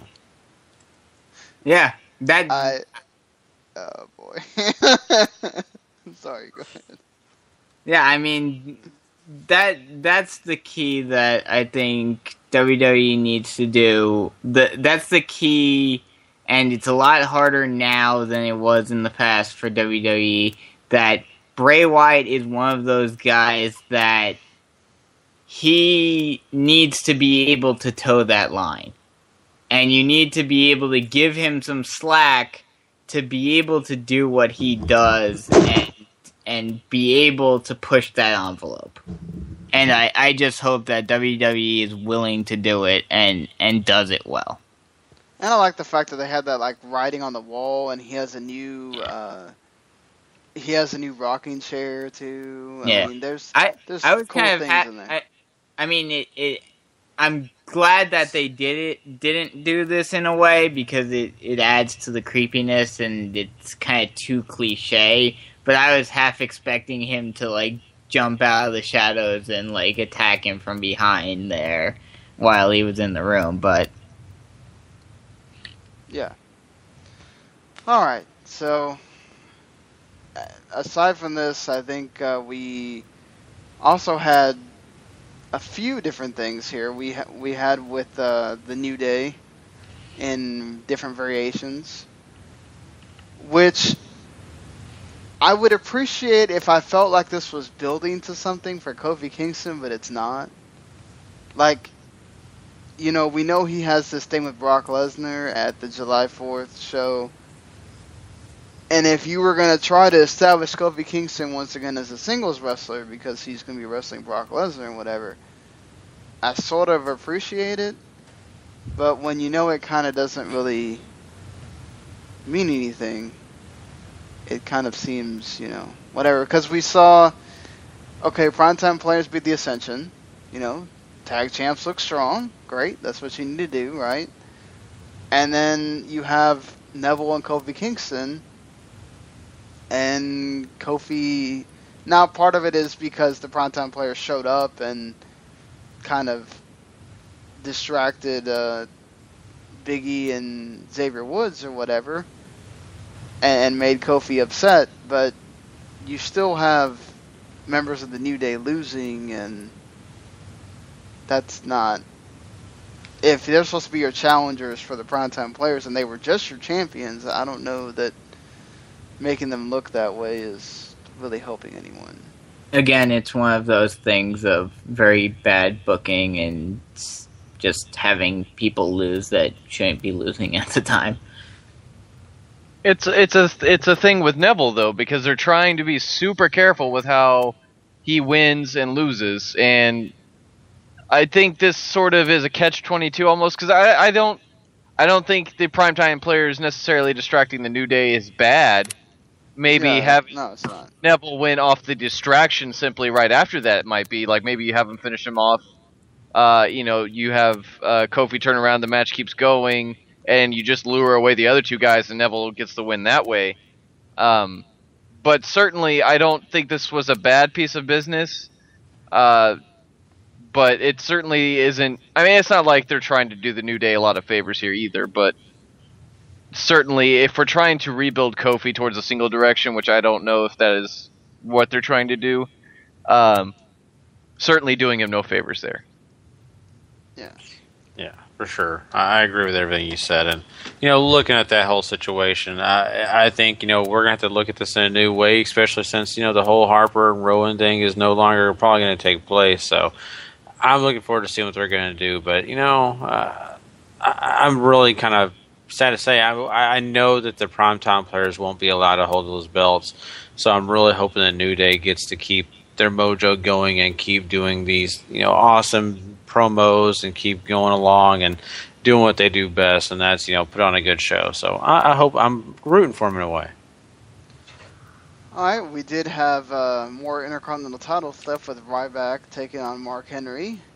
We got to see Ryback doing a splash off the top rope because Ryback is smart and he doesn't want to keep cracking ribs.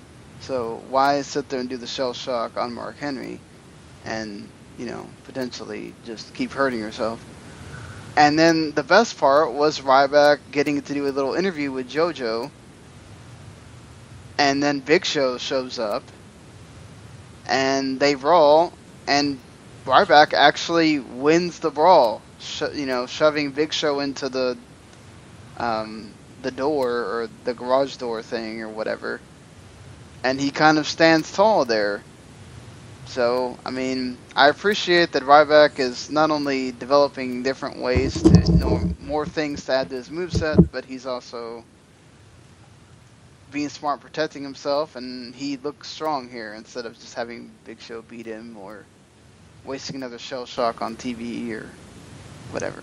Yeah, this is one of the few things that they got right in that sense where it wasn't a situation where Big Show gets a little bit of momentum back by beating up Ryback backstage. You know, Ryback keeps all the momentum and says, "Hey, I'm still the top guy against against Big Show. I can still handle myself even when I'm getting attacked from behind." They got a little bit of redemption tonight for Big Show when he attacked Ryback when he was coming down to face Kane. But, so, I mean, they kind of offset it. But, I mean, I like the progression that they're going with.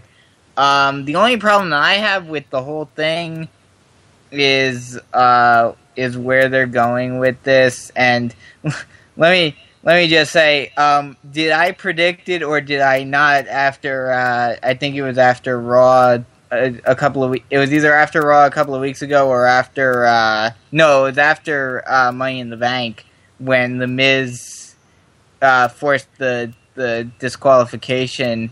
I predicted a triple threat Intercontinental title match right there, and that's what we're going to get, so...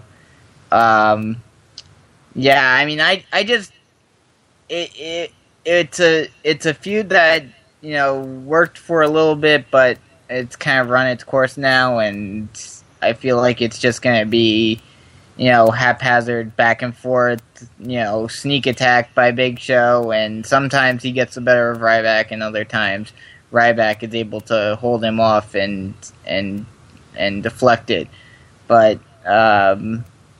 yeah, I don't know how much further this can go.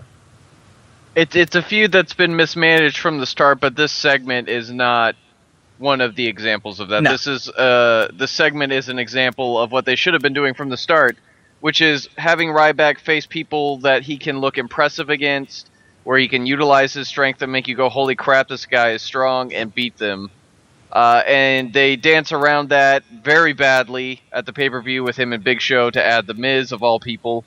And now, him beating guys like Mark Henry, him beating guys like Big Show, even guys like Kane, those sort of things in the early days of his reign should be what they're doing. And stuff like this is what they should have been doing, not what we got at the pay-per-view. And not what we're going to get at Battleground, because I feel like they're gonna somehow screw it up and like give Miz the title or do something stupid like that. If Ryback doesn't trounce both guys in 8 minutes, it's gonna be the wrong move. Well, yes. I mean, really, how many times does Miz need to have that IC title and make it look stupid? Exactly. Just get the point that he's not gonna do anything for the belt. Just quit already. Mm-hmm. No, you guys make a lot of sense here, and this really needs to be time that Ryback shines. We don't need anything else but what Paul said. They need to get in there and get it done quickly. You know, let this be the cool down match that we want to see before a bigger match. You know, of course, maybe before Cena and Owens or something like that. So I hope that happens eventually. But with this feud, I'm at least happy that they showed Big Show, you know, not being the triumphant one standing tall. This time, Ryback got to look good. Very happy. Well, speaking of a cool-down match, the ultimate cool-down before we got to the main event was Dolph Ziggler and Adam Rose, with Adam Rose being Rose's new partner of choice. This screams of, oh, Total Divas is about to be on again. Rosa needs to have a point on the show. Adam Rose got to cut a promo, and hey, Dolph hit a nice looking super kick to a flying Adam Rose, and yeah, Lana got to look hot as hell, dropping her hair, and then Rusev got to look like an idiot backstage, just going crazy, and then Summer Rae shows up of all people to, I guess, be his muse for the time being, or whatever this is going to be. What do you think, Paul? I know it's a bit weird, but... I mean, the really interesting part here is watching the Lana character evolve. She has Dolph Ziggler, which I think I know a lot of people complain that they have no chemistry, but it's not about them having chemistry. It's about putting attention on Lana, and Dolph Ziggler gets guys' attentions, and Lana grabs more guys' attention. So it's a catch-22 here, but it's all about Lana in this feud. I don't know if adding Summer Rae to the equation is a smart idea, but I'm willing to see how they play it out. I think what happens here is that, too, Dolph is kind of that, when you think of, like that guy that, he's a bit of a bad boy or whatever, right? So he's kind of the reason that, to kind of let Lana know that it's okay to put your hair down and be a little wild and whatever. It sort of works in that way, in that Rusev was the reason why she had her hair up in a bun and all this kind of stuff, and she's with Dolph now, so she's changing to match that or whatever. And I think they both kind of add to each other in that way. They don't have to have this, oh my god, chemistry or whatever, but it's still getting the Lana character over, and that's the important part. Right. Yep, I agree. And, this makes me very, very happy to see that finally doing the whole letting her have her hair down and all that, because we need that change. We don't need the whole Russian thing right now. They're not going for that, the whole tied back thing. And I'm hoping this is going to help maybe not only, help this whole, maybe mixed tag or whatever they're planning on doing maybe in the future, but also help Lana progress in her career and not just get stuck in that certain role. So I guess it's time for our Divas segment. Bella Twins, along with Alicia Fox, against Naomi and Tamina. And this was a match. Naomi accidentally hits Tamina, and we get the rack attack, and the Bella Twins win. Naomi and Tamina are heels against supposed to be heel Bellas, so I don't see the point in... I mean, that's just WWE trying desperately to make the Bellas faces, even though they'll never be. No, but they're heels right now. They turned them heel, right? They're supposed to be heels. Like, it's not them. It's the fact that they don't want to put... I think they're, like, sort of biding their time with the whole putting everybody against Paige. So they're sort of making this a... if you can't beat them, join them kind of thing, maybe. And whenever the Bellas beat someone, the next week on Raw, Naomi and Tamina will be on their side or something. I don't know. But, yeah. The only positive to this is the more people that are on the Bellas side, it might mean that means the more NXT Divas that we get to see come up. So, yeah, there's that, I guess. Yeah, I agree. And I hope for sure that they do add another one, because I'm personally in the boat of wanting the 4 horsemen to be there, not just 3 of them. Yeah. Yeah, I don't know where this is going. This match made no sense to me. I don't know why we got this here, unless it is if you can't beat them, join them thing. But I very much, you could accomplish getting to that point through an angle and not a match that's gonna sort of kill your live audience. So. Yeah, that'd be kind of tense to like to do that every here and again. So let's get to, once again, the probably biggest segment that doesn't involve Seth Rollins or Brock Lesnar or whatever, is once again John Cena and Kevin Owens. Cena sort of makes the hint that, he knows Kevin Owens wants the belts, and so he wants Owens to know how much the belt means to him and all this kind of stuff. And, Cena knows that if he says no, then it's going to make Cena look terrible and all this stuff. And then Kevin Owens comes out and he cuts a promo in French because he's a foreigner going against Mr. American John Cena. And John Cena then trumps him by doing the promo in Mandarin. And I don't know where that was supposed to be going, but yeah. I think he was basically saying that Cena, despite being the, new Hulk Hogan All-American hero. He's still, he's trying to show to people like us that, he's still cultured. He's still, I don't know about beyond culture. the He's supposed to stereotype. represent. WWE is global, therefore, he not only represents America, but he represents all WWE because they are global. So I guess, he knows languages, not just because he's from there. I don't know. I don't know. I mean, it's about making what you said. It doesn't matter that Owen speaks French, Cena can speak Mandarin, which is an insanely harder language to learn. Yeah. It's not. It's also, I think it shows it's not about foreign tendencies here. It's about what they're fighting over, and whether that's the U.S. title or just proving who's better.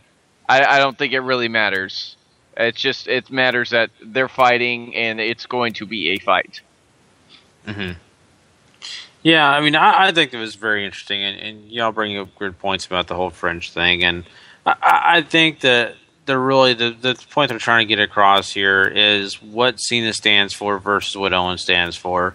Very different worlds, and understandably so, and I like the dynamic here, and it's going to be very interesting to see how this progresses on and into this next pay-per-view. But I'm looking forward to seeing, how they get this going to whereas they can get, Owens looking great, and of course, finding out what they're planning on doing with Cena. I don't know. Sometimes it gets so hokey, but this so far wasn't too bad. It got a little hokey for me, I'll be honest, but not too hokey. Yeah, I mean, there's going to be a little bit of hokey. Yeah. Yeah, there's always going to be hokey with Cena, but, I mean, I liked it. I feel like this kind of there wasn't, I don't know if it was the arena or what, but there wasn't really all that much of a reaction to Owens. So it's kind of diminishing him a little bit. I don't know if that was because of the loss or what, but, I mean, I think this is, especially with this being a U.S. title match, and, I mean, you can definitely see this, I would assume that, unless Owens wins it, and then you're going to have the title go back and forth between them or something, or Owens wins the title and is able to defeat Cena again when he uses his rematch clause. This is a make or break type of situation now with Kevin Owens, like I was fearing after the pay-per-view, that he needs to win this match, or else if they're not going to have him win this match, they need to put a ton of heat on him leading up to it so that he doesn't lose all of the momentum.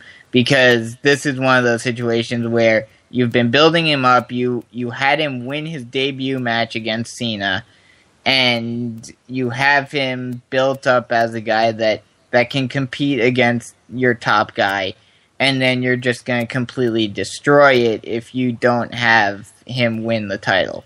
And it's a situation that I have a very bad feeling going into Battleground that, he's not going to win, and then he's just going to get relegated back to NXT, basically.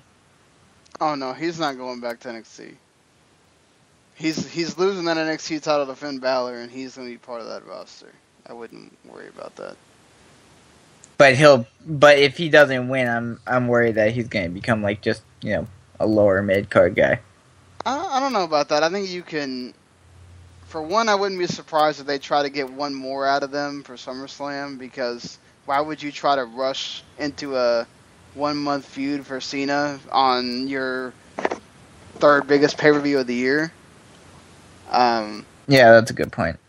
They could easily do a no finish or something like that, and have Owens. I mean, there's a lot of different things they can do here, because Owens has kind of kept his cool through this. So they could also have Owens lose, and then he goes completely mental and really wants that title, and then he beats he just beats Cena to a pulp, and that's how he wins the title at SummerSlam. I mean, they can go different ways with this, but I think the point of this is Owens walks out of SummerSlam with that U.S. title around his waist. It's just makes the most sense to me. The feud would be pointless if you don't do that. Mm-hmm. Yeah, I mean, you could have Owens wins at Battleground 2 and Cena cashes in the rematch clause. That's probably a more WWE way of going about booking this, but that's a way I could see it happening too. I just feel like if you don't have, like, knowing how WWE is, I'm just really worried about this whole feud because I feel like they're gonna botch it somehow. Oh, well, you're right in that. That would not be without correct concern, but especially considering it's Cena. This is one of those times where we would have seen something breaking by the time we got to this, because if we remember, Bray Wyatt never got a clean win against John Cena. The only win he ever got was because that child showed up and he was able to walk out of the cage. So, same thing with every person that they've had him win clean against. They don't botch the feud. So that's one thing I'll say at least. But we do have to rate this Raw. So what rating would you give it out of 10 here, Brandon? I'll give it a 6.5. It had some moments, but nothing all that extraordinary. I think there was maybe a whole 2 or 3 things I liked on this show. I mean, some of it was fine, but there was a lot of better ways to go about doing it that I feel like they either should have recognized or just didn't do. But I think Larry in his review nailed it. It's a 5.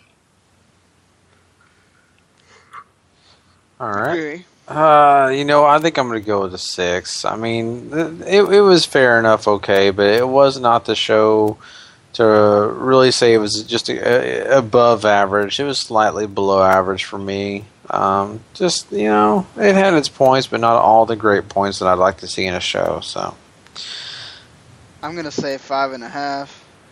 Lana getting to let her hair down and do all that gets you half a point.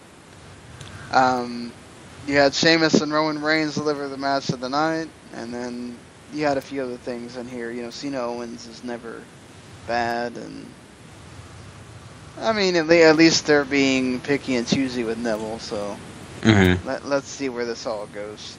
But again, I will give WWE credit because they have brought Neville and Owens onto the main roster, and they feel like themselves and not necessarily feel like, because Neville at some points in NXT was starting to get into that like really WWE Neville. Like it didn't feel like Neville, whereas on the main roster he's kind of felt more like the Neville we remember, I think, when we first saw him and all that stuff. Same thing with Owens. He doesn't do all these millions of rest holds and stuff like that we see him do on NXT. So it's like really funny, the two different contexts that we see on the two different shows. Yep. Very much the truth. So, all right, guys. Well, that is Monday Night Raw. We hope you enjoyed that. We are going to be moving on to some other things tonight, but we want to definitely thank Graham. I kid. Oh I know. Very I fun. know. I know. I'm just kidding. I had to throw that in there. Brandon Disco Bing for joining us. I know I already botched it once. I'm not going to do it again. I promise. Man, we are so happy you called in and joined us again, man. Thanks for coming on. Yep, and I'll talk to you guys next week. Sounds good, man. Talk to you later. Okay. All right, guys. It is time for us to move on and talk some NXT, so we will be right back with that.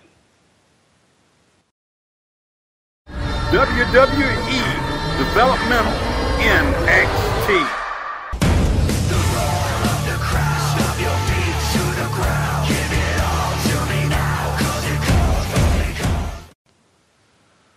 Alright. NXT. Let me get to where this was.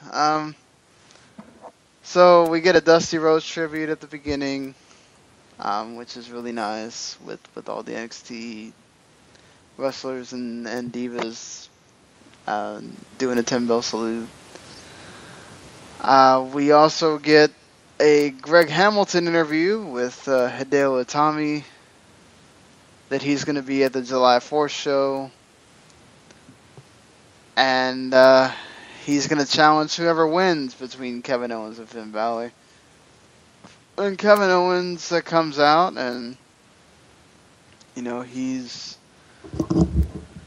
says, he makes a joke about like that he couldn't be any worse than how Hideo speaks English or something like that, which is, that was really funny. And pretty much like Owens sort of doesn't take credit for putting Itami on the sidelines, but it's kind of left there for you to imagine that he probably did. And then Owens kind of goes for the, like he's going to go after him, but Balor shows up and does a drop kick off the stage, and then Rhino just lays out Balor. So we got Balor and Rhino in the main event. And then we also get Enzo and Cass against Jason Jordan, Sylvester LaFour. Pretty much guess where that ends up. So, you know. Squash City. Yeah. Hot opener, I think, for this show, though. Getting everybody involved, having Hideo call him out, call everybody out. Definitely got my attention, and it sets up the main event fine. Keeps us going towards that Finn Balor Kevin Owens match for July 4th. So good stuff there. The and as Sean said, the next match is Squash City, but you got to keep Enzo and Big Cass looking strong going for those belts. So yeah, you know, opening the show with Hideo Itami was interesting. You know, we hadn't seen him in a while, and of course, you know, you got Kevin Owens coming out and doing his shtick, and of course, you know, I love the fact that, you know, Kevin Owens did mess up, but he recovered very well when he stumbled on his words. You know, he was trying to say delusional, but he said something in words of delusion, and then he, you know, had to make up for it by saying, you know what, at least it's better than, you know, Hideo Itami's English. I love that. That was so funny. And, you know, there's a lot of things that Kevin Owens does and, you know, his promos that you really enjoy. So overall, the beginning of this was really hot. Not only did you get Finn Balor, but you also got, you know, a chance to see Rhino come out and get involved in all this. So it was a kind of a good thing. It was kind of layered. You got a little bit of this, a little bit of that. Nice stuff going on there. And, of course, you know, these two guys just mentioned it, the whole squash match. But it's okay. You know, you got to have, you know, Kaz and Enzo looking good. And not only that, you've got to continue the journey of Jordan finding his way to Gable. We're continuing that. We've got to get Jordan on task to go find Gable and be his tag partner, because that's the only way he's going to be successful. I love it. They continue to tell the story. We haven't got there yet, but it's continuing. Agreed on that. I like the fact that we're kind of telling this story too, with Jason Jordan and trying to find his partner and all that, and that's good. It makes you kind of care about Jason Jordan, someone that you wouldn't ever probably consider caring about normally, so it's appreciated. Dana Brooke comes out to have a match with Cassie. I thought she looked fine here. Beats Cassie, as you would expect. Squash City again. Charlotte gets interviewed by Devin Taylor, basically to where she refutes the thought that Charlotte had a bunch of doors open for her. The only one she had was the one of opportunity, and she's going to use that to kick Dana Brooke's ass. Works. And we also got this wonderful look at Finn Balor building Legos.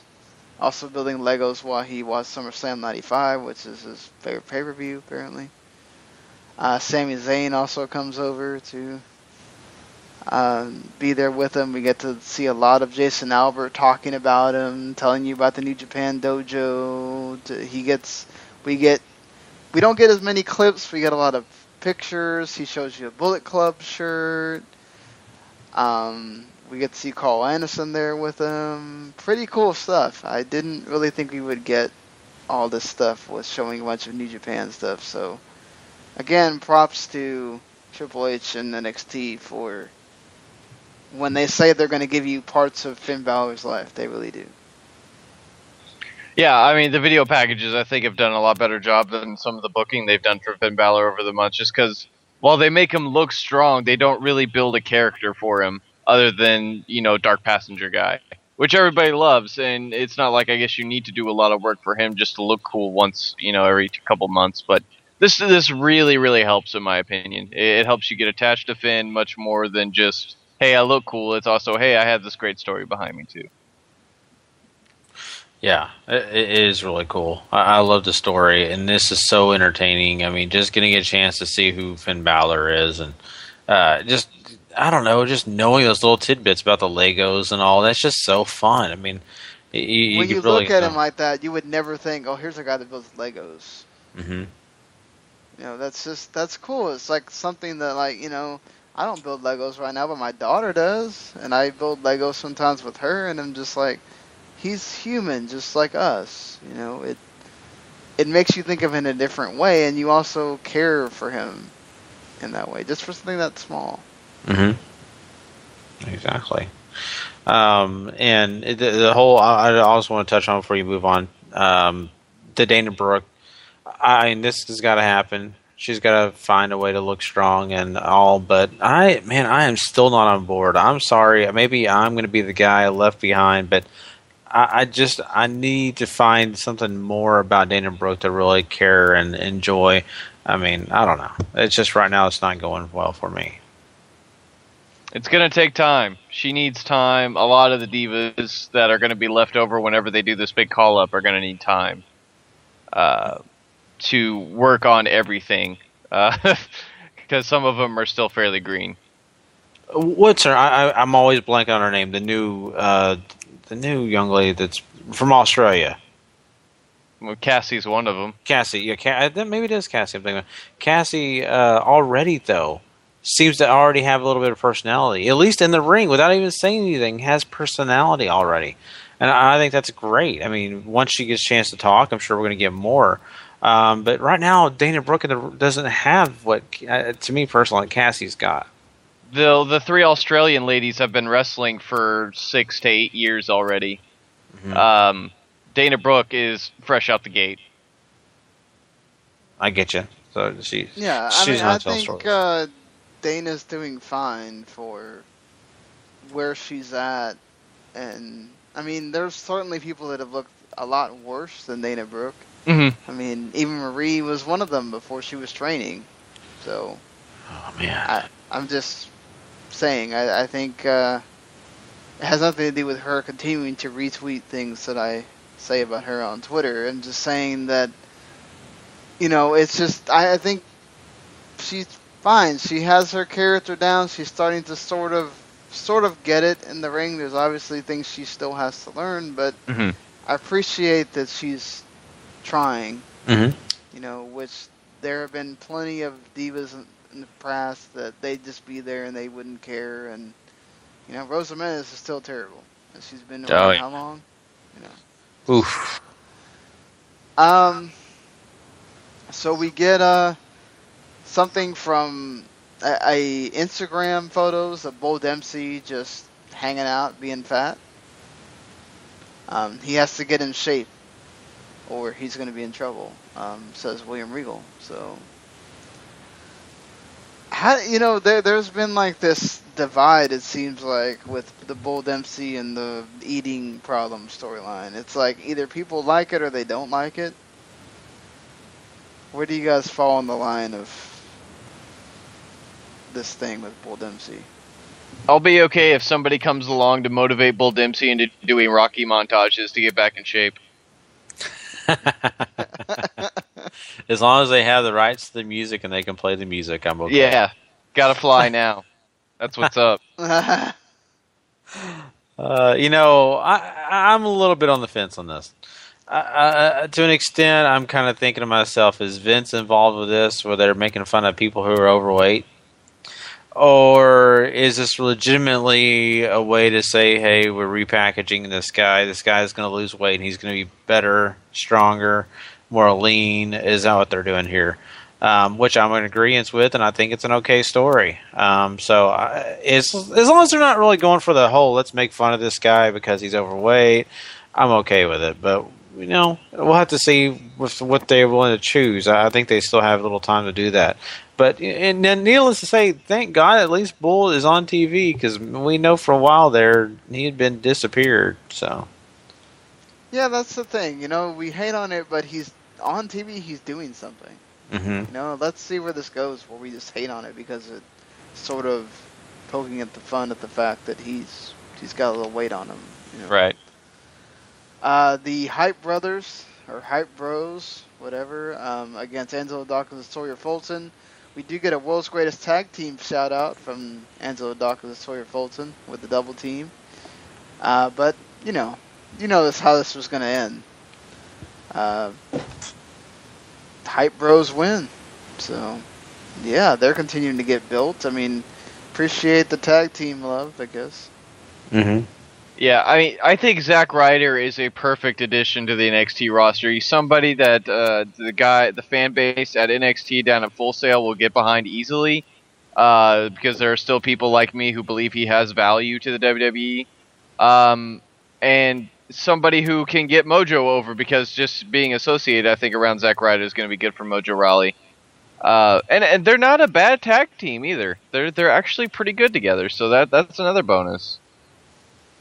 Yeah, definitely. And Mojo himself, has looked a lot better since he's been back. So both these guys are going to be, really interesting to see where they go. But I think they're great for where they're at right now. And, I think that I'm wanting to see more of Mojo Rawley doing things that are positive, and he is for sure. I mean, my God, he's already accomplished one thing.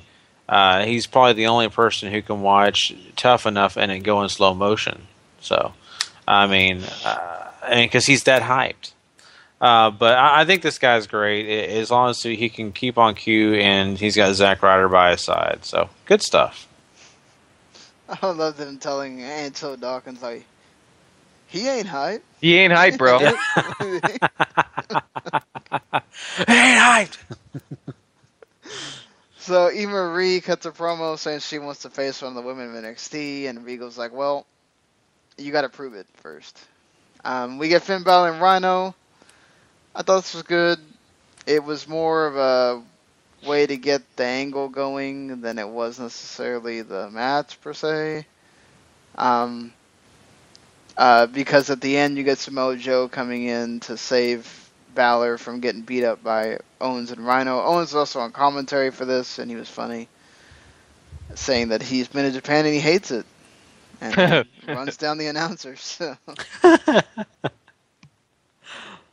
It's a great way to get heat in NXT to say you hate Japanese wrestling.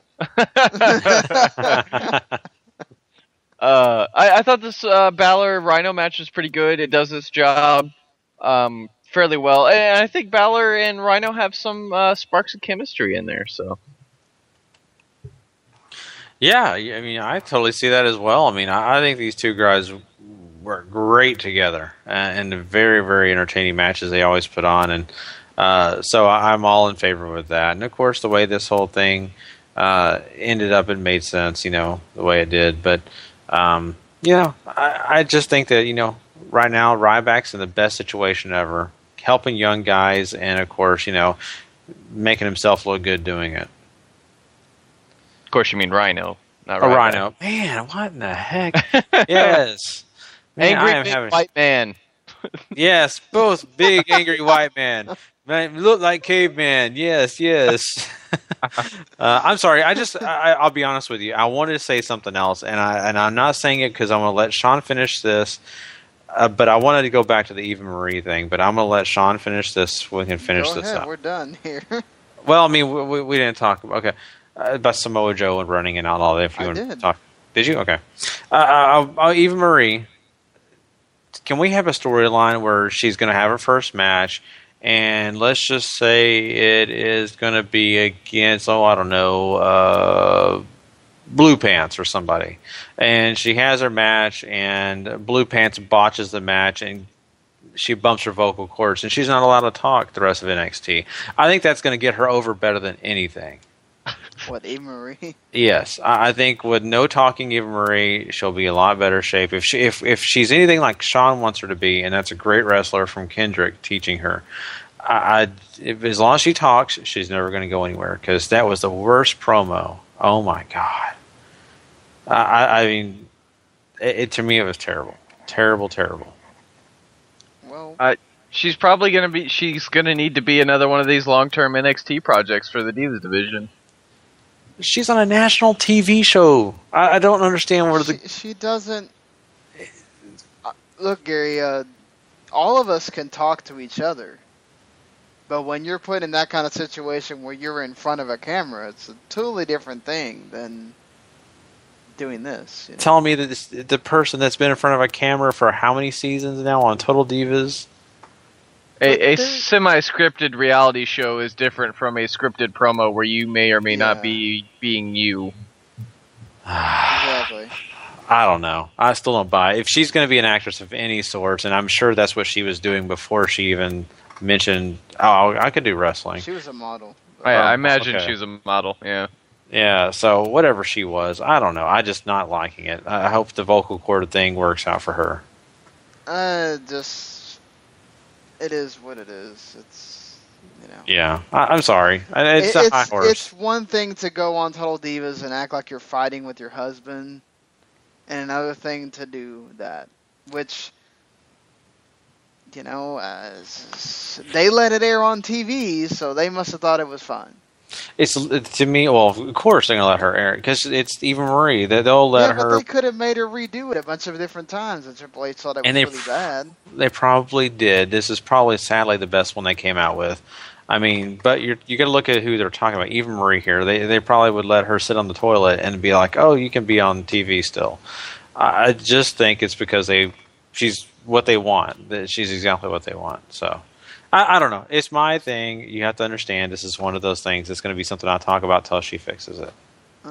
That's fine. She's in the right place to do it. Yeah. I hope she proves me wrong. I really do. And everybody keeps talking about NXT being this great place, but it's first and foremost still a development territory. So. Yeah, and Eva Marie certainly needs a lot of development. Well, it's true. Yep.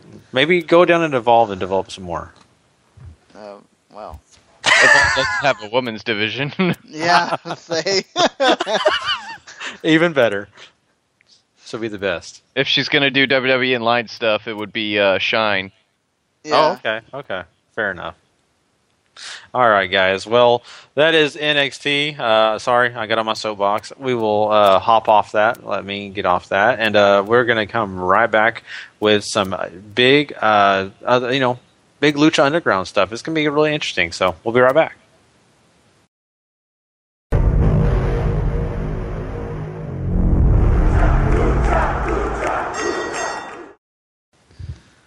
Alright, Lucha Underground. So, the show starts with Sexy Star and Superfly, the feud that goes off of, Sexy Star stopped, Vampiro stopped Sexy Star from getting her arm broken. Sexy Star got Superfly to lose his mask because she beat him, and so Superfly also cuts a interview segment with Vampiro. He sells that he's mad, at least. I don't remember a lot of it. It's because it wasn't very good. Yeah. Let's be honest. The match was there for me. I didn't get a lot from it. I'll just say that. Superfly won, so. I thought it was better than their mass versus mass match. And maybe that's not saying a lot, but it certainly was better. I still hate that they're 50-50 even after all this time with putting Sexy Star over in places. And maybe that's just been established now that it's going to be a 50-50 thing with Sexy Star, and that's really unfortunate. But I don't know. I guess it feels fine because they're trying to get Superfly back on track now that he's maskless and all that. But man, it's still the whole thing still sort of sits look like wrong. Juventud Guerrera. Yeah, a little bit. Which I'm sure Gary appreciated. Oh yeah. I think part of it for me too was just that the double powerbomb thing didn't feel like a finisher that he should have, so it was just kind of weird. I was just like, oh, okay, that's it? All right. Yeah, I know. It is kind of weird, isn't it? I thought that same thing myself. And you know what? I mean, this was okay. I mean, I'm trying to think if I remember how much I liked the first match they had. But in general, this was okay. It really was. I'm kind of with Paul on this. I wish, my God, just let Sexy Star get over. Don't have her always 50-50 because this is supposed to be the biggest female star this company has, right? I mean, that's what they're making it out to be, but yet they still put her down. At this point, Katrina is a bigger star than Sexy Star is. Certainly, Evilise is bigger than both now, too. Well, I mean, I'm talking about in the ring, though, because Evilise, after being injured, I get it when it comes to entertainment-wise, but I mean, wrestling-wise, I'm figuring Sexy Star's supposed to be the best. Shoot, at this point, and I keep forgetting her name, the woman that's with Dragon Azteca or whatever, Black Lotus. Yeah, Black Lotus looks as strong as Sexy Star does right now. Yeah, boy, that kind of speaks volumes for where Sexy Star is because of maybe the booking of her 50-50 matches. We're talking about entertainment too here. We're not just talking about the wrestling. We're talking about entertainment. So. Yeah, I mean, and the thing is too, like they made a big deal about the fact that Sexy Star, if she wasn't hurt or something, she would have been in that match that was it a week ago or 2 weeks ago? They had where Pimpinella and Mascarita Sagrada came back. So I mean, that shows you that perhaps there really isn't a whole lot that they really plan to do with her. Mm-hmm. You know that for some reason, I had heard this before and I had no idea until I heard it somewhere else that apparently Bengala is Ricky Marvin.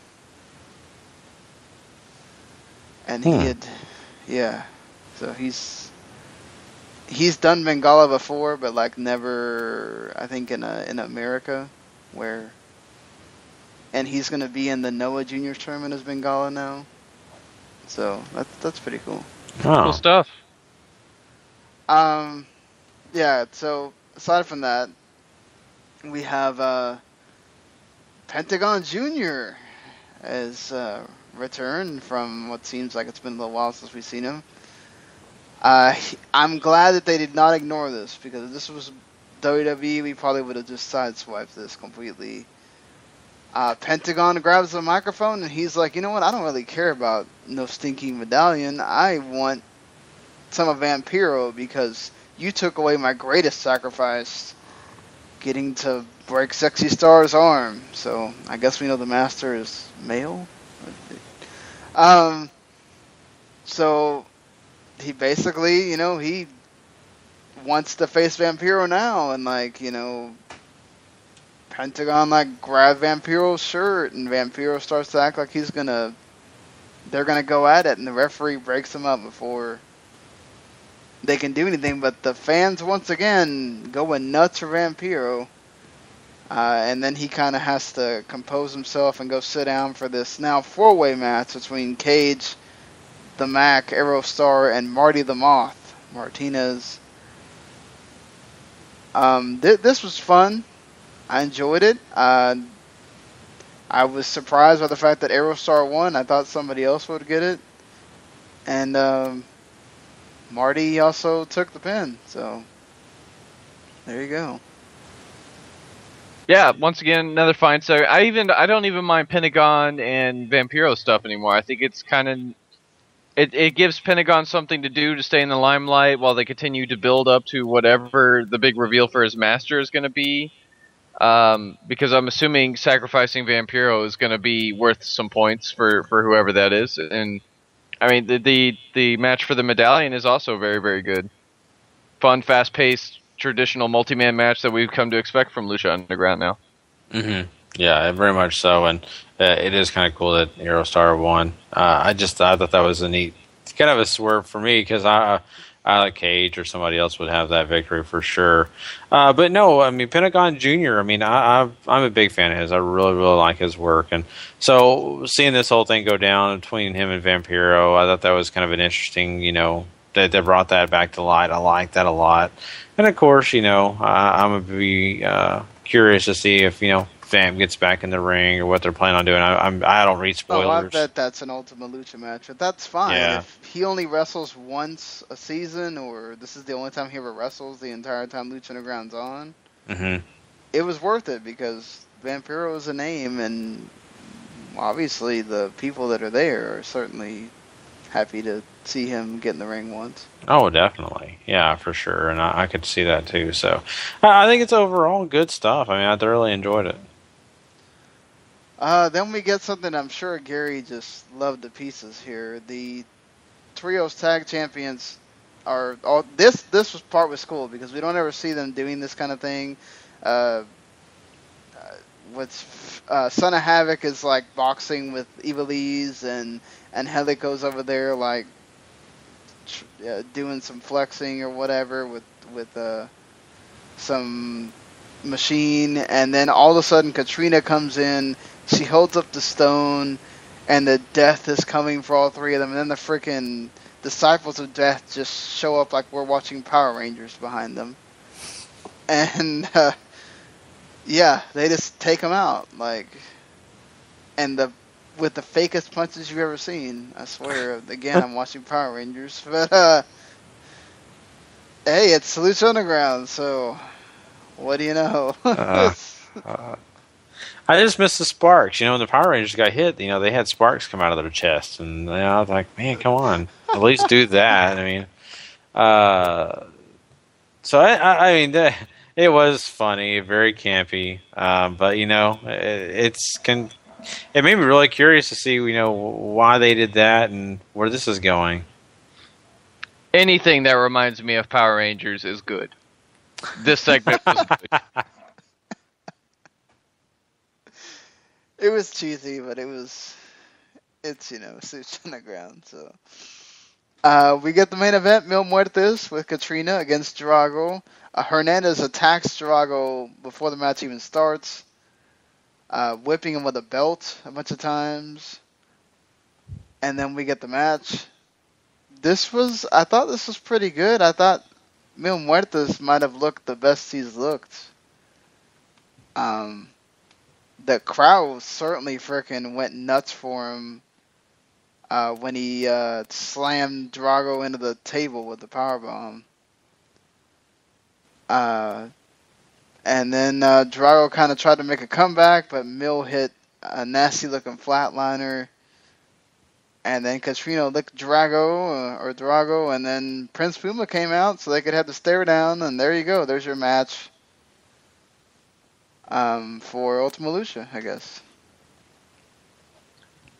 Yeah, and a match of the night, in my opinion, very, very good. I went back and forth plenty of times for you to really get involved, and wanting Drago to win too, of course, being that we're such large fans of him too. But Mil Muertes definitely the right way to go. Probably the biggest heel since his big comeback since the death match.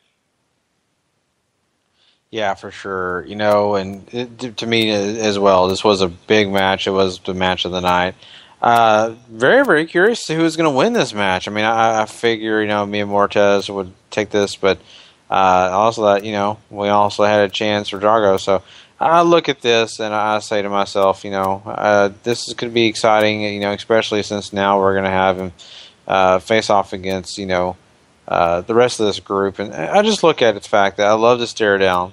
It's a classic thing, but it was kind of neat. You had Conan out there, the manager, and then of course she had, I'm already blanking on her name. You had her as Katrina out there, and then of course the two guys. So I thought it was kind of fun. It's kind of a cool dynamic. Both of them have support with them, so it's not a bad way to end the show. you kind of, and I think I like it better because you kind of need that face heel thing for your Ultima Lucha WrestleMania thing. You want to have everybody behind Puma. You don't want a 50-50 type crowd or anything. I mean, the crowd still might be that way because what they care about is brutality. They don't necessarily, if Mil Muertes starts doing some crazy shit, they're going to chant for him. That's just how that crowd is. But overall, for the people watching on TV, you want that evil force against, Prince Puma trying to take your title away and all that stuff. Mm-hmm. Yeah, definitely. So, well, that concludes Lucha Underground, everybody. Another fun week of Lucha, but we have to move on past that. And, of course, don't forget, everyone, we are going to talk some TNA, but we first are going to jump into some Ring of Honor. So we'll be right back with that after this.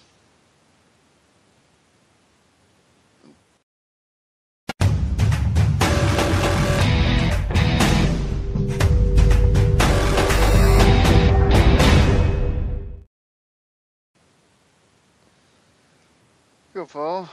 All right. So, probably the strongest episode of Ring of Honor television I may have ever seen in its entire run. And they open with Roderick Strong taking on Shinsuke Nakamura, who just go out there and kick the crap out of each other. For about a solid 15 minutes or so, give or take. Nakamura scores with the Boomy at the end to get the victory, but I loved this match so much. Yes, this was awesome.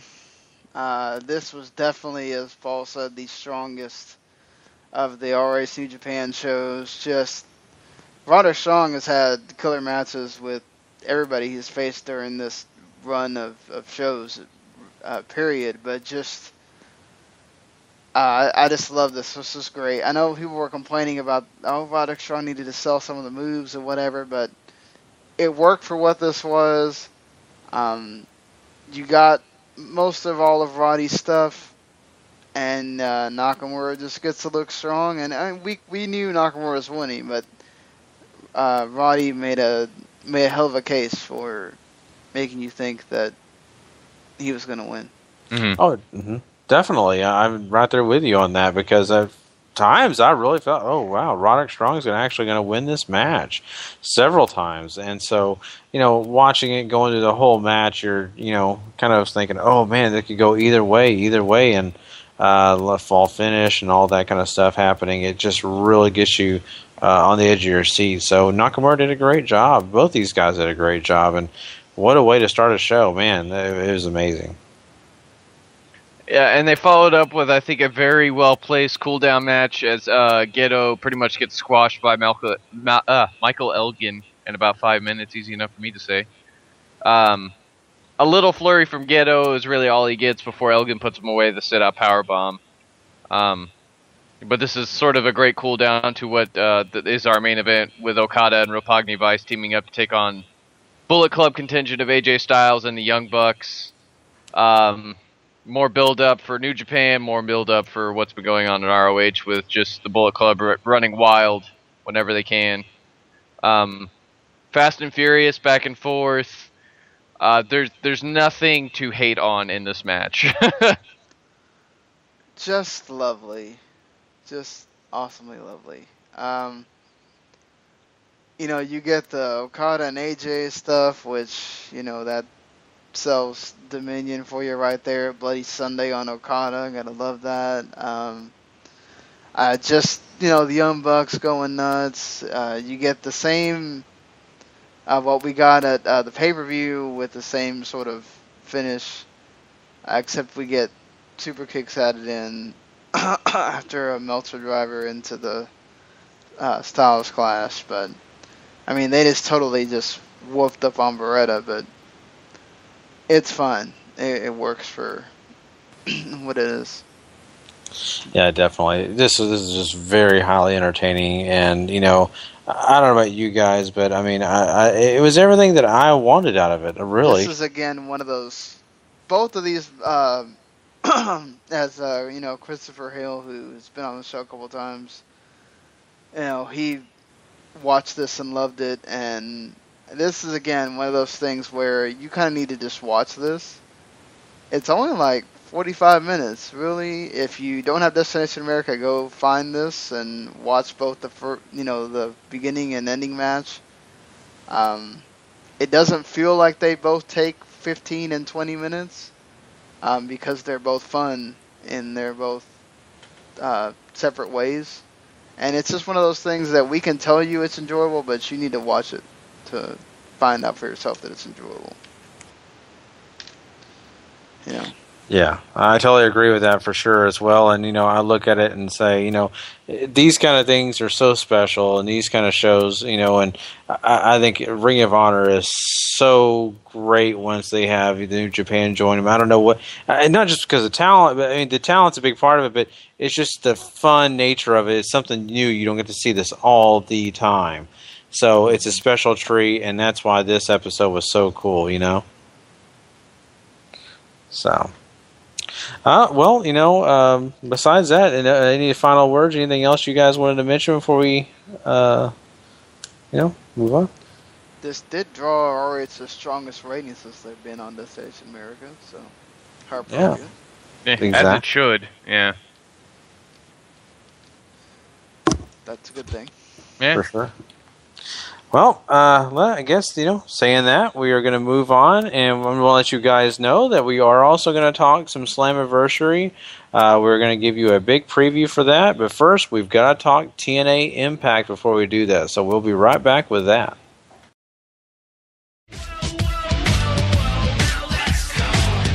TNA Impact Wrestling. I sure hope whatever GFW's music is, it's much better than that. I heard New Kids on the Block is going to be doing theirs, so... they can't be any worse than that. Actually, some of the New Kids on the Block stuff, when they came back, wasn't that bad, honestly. Yeah. But anyway, getting off New Kids on the Block. Yeah, so this is where we're supposed to find out who EC3 is going to pick for Kurt Angle. Eventually we find out that it's Matt Hardy. So, yeah. We do get a nice promo from EC3 again, which he's been nailing these as of late. And Angle actually looked like he was intense here, so that's never a bad thing. And this kind of continues on, sort of, because the main event is Matt Hardy and Kurt Angle, so that sort of ends there. And because more the more insane stuff happens throughout the show, but we do have Kurt Angle winning, and then EC3 and Tyrus attacking him or whatever. So, but Angle looks strong in the end, making EC3 tap out to the ankle lock at the end. But how do you guys think that EC3 and Angle came off here on TNA? What really it should be sort of your centerpiece of your shows. Their main event feud going on right now, which is Kurt Angle and EC3, almost comes off as an afterthought compared to everything else they have happened during the rest of the show. So it's kind of appropriate that we talk about it first to get it out of the way, which is a real shame because EC3 and even Angle have been doing their fair share to make this feud entertaining. Yeah, that is very true. And, I don't know why it's almost after the top, but I guess, it's just too funny with the championship being on the line and all that. It's just so funny to me. But, overall, EC3 just doing his thing. I love it. You can't deny that he's just one of the best guys on this, especially at cutting promos. So, not a bad way to start the show, honestly. How nice was it that your commentators were actually there at a commentary table instead of in the studio? But so weird. For these guys, So we get the X Division title match. Low-Key, Tigre Uno, and Grotto. Grotto gets eliminated first by Low-Key after Warrior's Way. So we wind up with Tigre Uno and Low-Key. And we get a Flying Frankensteiner for 2, and then the Phoenix Splash, and Tigre Uno is the X Division champion that you will notice is now colored green. Ooh, GFW has green colors. Yeah. And the ropes were green. So, I don't know. Why would TNA just all of a sudden change their colors to green? Just weird. Unless there's something more to that. But whatever. So, Tigre Uno finally wins the X Division title. I kind of wanted Grotto to win, but I'm cool. Tigre Uno finally gets his moment. Too bad it couldn't come when we cared about him, because now TNA has done such a great job of making you forget he was a thing, and suddenly comes out of nowhere to win the X Division title. I love Tigre Uno. He's insanely talented, but as far as booking goes, this should not have gone his way, but I'm glad it did. Yeah, at least one good thing comes for this guy, right? I mean, out of all the other crap that he had to deal with, so, I mean, good for him. But, you know, I would be very curious to see if Grotto would have won, but, you know, Grotto's got plenty of time to do whatever he's going to do, so no rush there. So it was all good. So we get Taryn being not happy with the Dollhouse because now she has to face Brooke and Awesome Calm next week at Bell to Bell. I wonder how much of that's going to really be Bell to Bell, like last year where they had a bunch of promos. Yeah, so she's mad, but playtime is now over. And there's your... we do get more knockouts after this, as Angelina Love takes on Velvet Sky. If Velvet wins, then she gets her job back in TNA. You know what? I thought they really tried on this one. Velvet's really using the Stunner as her finisher. So we get Stone Cold Velvet, and Velvet wins her job back, of course. But what do you guys think? I mean, it was fine. There's nothing special in the Sky Love match. I still love the Dollhouse, though, so just the way they do promos for them is very interesting. Angry Taryn. Yeah, that and just like the whole way they set it up too is all very, like, I don't want to say horror movie-ish, but it sort of is a little. Yeah, I could see that. I mean, to me, they do a great job of production. The backdrop is very much so, very Dollhouse kind of. I don't know. The whole feel about it is good, I think, personally, and I totally get where Paul's coming from on that for sure. Especially the way the two girls talk to her. I just think that they have that kind of weird persona about themselves. They portray themselves very weird. So I think it all works together. It's all a big ball of weirdness, right? So good stuff there. And of course, you know, Velvet Stone Cold, or whatever you call it. I think that was known. I think we all knew that was going to happen, because why would they go through all that trouble? So, you know, congratulations to her getting to be back in TNA. Yeah, I mean, she works in TNA, so why not? Yeah. MVP decides he wants to take another shot at the wrestling journalist, because I guess this is his gimmick now. It's stupid, MVP. Just no one really cared that you were gone for however long it was. Just who cares? Then we get this terrific freaking match between Dirty Heels and the Wolves for match 4.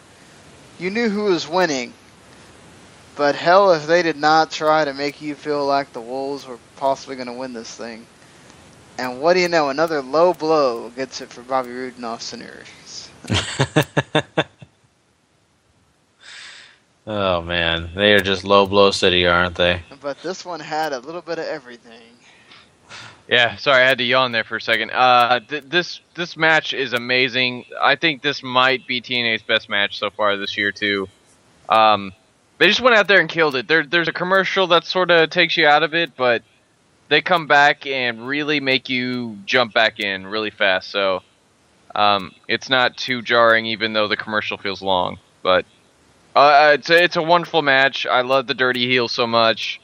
I really, really wish they were winning this, but we all know that they aren't. Just because TNA is not going to take the belt off the Wolves unless they've had to. So, which is fine. Mm-hmm. I guess. I mean, there's not a tag division to build around, so I mean, then with the belts only makes sense. But yeah, I mean, I thought this was very entertaining. I was really wanting to know what was going to happen, just because of the fact that, well, were they going to do the obvious thing and continue it, or were they going to end it short, and maybe find something else they're going to plan on doing, maybe find another angle at this. But this all makes sense. It kind of had to happen.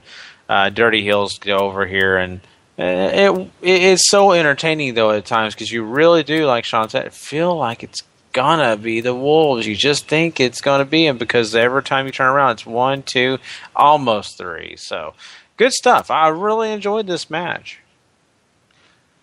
Yeah, this match was awesome. This is not one of those things that we really can't really do it justice describing it. Go find this. It's 20 minutes, but it is an enjoyable 20 minutes that you will not hate at all when it's over. Just go watch it. So let's get over some of the other silly, or not silly stuff, but it's just kind of, it's there. Bram beats a very old-looking Vader. I'm sorry, there was a moment where Vader just kind of had to stand there and catch his breath, and it was really obvious. And I know he's 60 years old, but it's just, he's still moving around, but I just kind of feel like, yeah. He really didn't even care about beating Vader either, because he just beat him with the turnbuckle thing.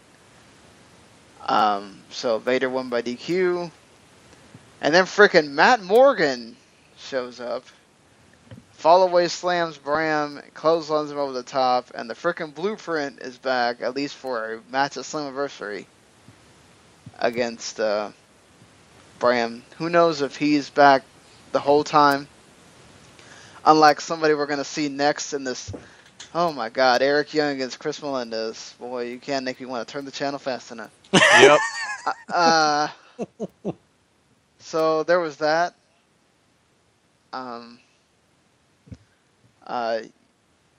Eric Young wins with the pile driver. That's all you need to know. The Rising, this was kind of cool because they made it just kind of seem like it just was happening randomly. The Rising and the BDC just start brawling, and here comes frickin' Hernandez, who just pulled a Rick Rude, showing up on Lucha Underground and TNA on the same night. Both pre-taped, by the way. Because TNA just never does anything live. Anyway, he just attacks the Rising. He frickin' whacks Micah, border toss on Galloway. Hernandez is here. Apparently, MVP has been trying to get him there for months. He is now going to be with TNA for the rest of their run while they're on Destination America, or until Lucha Underground figures out what they're doing with their TV. But yeah. So, that's going to be a thing for next week as well, I think. That's not on the pay-per-view. Mm-hmm. So, yeah. So, what do you guys think of all this stuff here? Vader, no matter how old he is or how slow he looks, will always make me want to watch whatever's happening. He's one of my favorite wrestlers of all time, and is a god in my eyes, so he can do no wrong. Melendez and EY, on the other hand, as Sean said, you have no reason to care about it, and EY winning with a pile driver is about as much as you need to know about that match.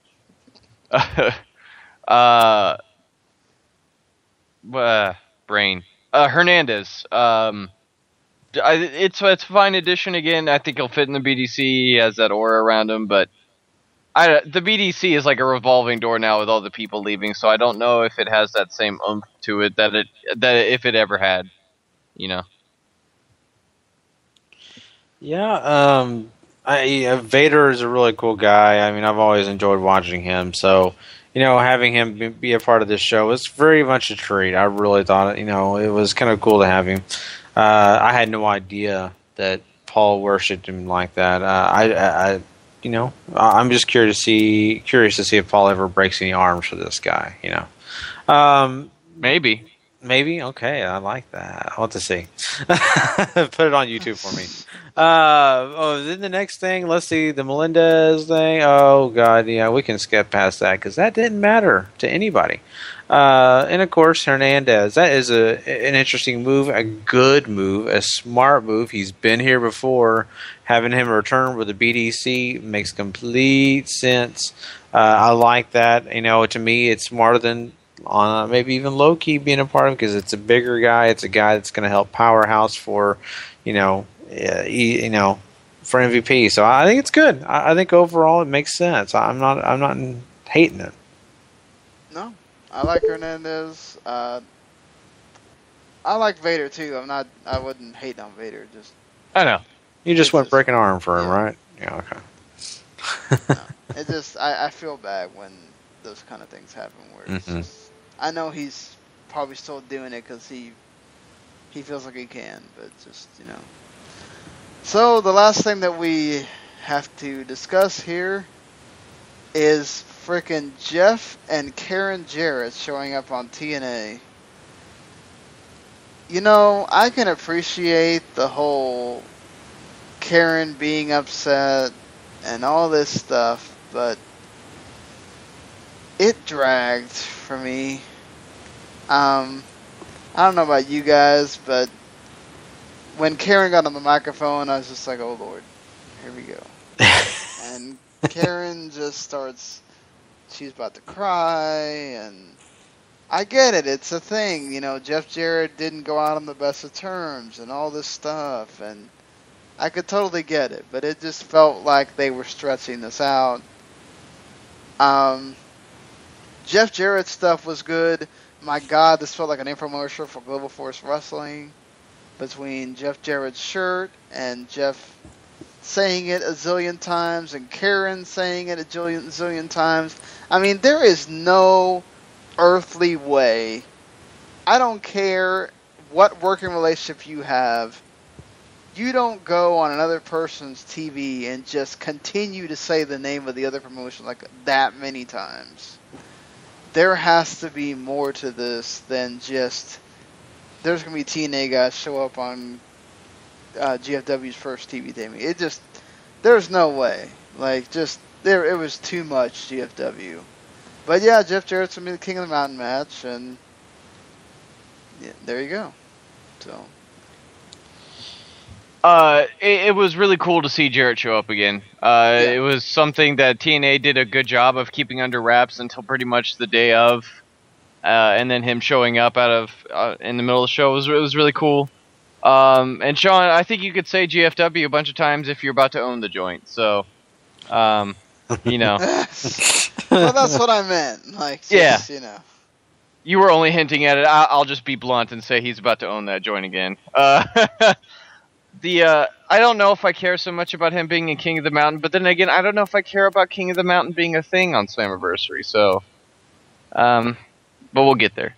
Mm-hmm. Both are good points, Paul. I mean, and of course, I'm having a hard time really believing that I care too much about him being a part of King of the Mountain either. No, looking at this, I mean, yeah, I see the GFW over promotion here. All the times he says it, I mean, you could have had a drinking game or a counter of some sort to count each time he said it. But looking at this whole process, he's trying to get the company over. He's trying to do a good job, to get people interested in what is GFW and all that stuff. There were fans cheering at the fact that he mentioned it. Mm-hmm. Oh, there you go. The only thing I did not like, and this is just because of the fact that they're in somebody else's ring. Of course, if we go by Paul's thoughts, it's their future ring. But I look at this, and Karen she really kind of made TNA sound kind of bad because she kept saying, I thought we moved past all this, and all this is, not what we wanted and all this kind of stuff. But basically, I don't know. I just kind of maybe felt some undertones there that she's like, I'm kind of disgusted that I have to be in this ring, but I'm doing it for my husband. I'm willing to lower myself for my husband because it's what he wants to do. But I'm above this. And I kind of felt that attitude from her. This didn't, I thought, come on, you're in somebody else's ring. Have a little bit more respect. But that's just me. It is what it is at that point. Well, there's TNA. What are we rating this TNA? 6.5, I think. Some good stuff on here, but there's some stuff on here that had no place or felt like an afterthought that shouldn't be an afterthought. Yeah, I would totally agree. I think 6.5 is a great number. I'll go with that at 2. I'll go with a 7. It's supposed to build a pay-per-view. You had the crazy stuff with the Jarrett showing up on here. You had a tremendous tag match. You had some build to the EC3 and Angle. You had some build to BDC and the Rising or whatever. It's not their fault that they kind of had to change the pay-per-view because of spoilers and whatnot. So. Yeah, and I would have gave it an 8 or 9 if they would have had Build-A-Mont show up, but he didn't, so we are where we are. How many times were you going to mention Build-A-Mont more on this? He's not here to promote himself. All right. Humorous. You are humorous. Yeah. I get it.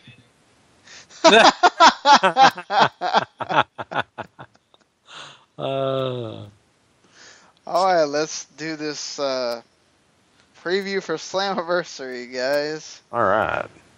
So, Brooke and Awesome Kong against the Dollhouse. Who wins?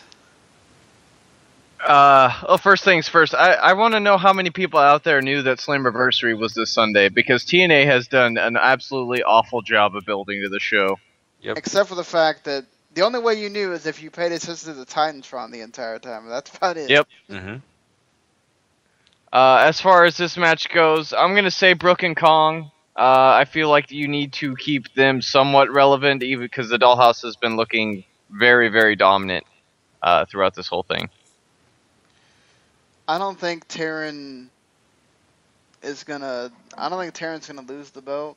No. So I think you're gonna have Brooke and Awesome Kong win here, so that there's more pressure and stuff put on the Dollhouse. Yeah, I'm right there with you guys. Awesome Kong is gonna be a big factor, and Brooke will as well. Robbie E versus Jesse Goddard. That match you've all been waiting for. Oh man, can we have Secret Entrant 3, I Don't Care, be the winner? I'm gonna say Robbie E, but that's meh.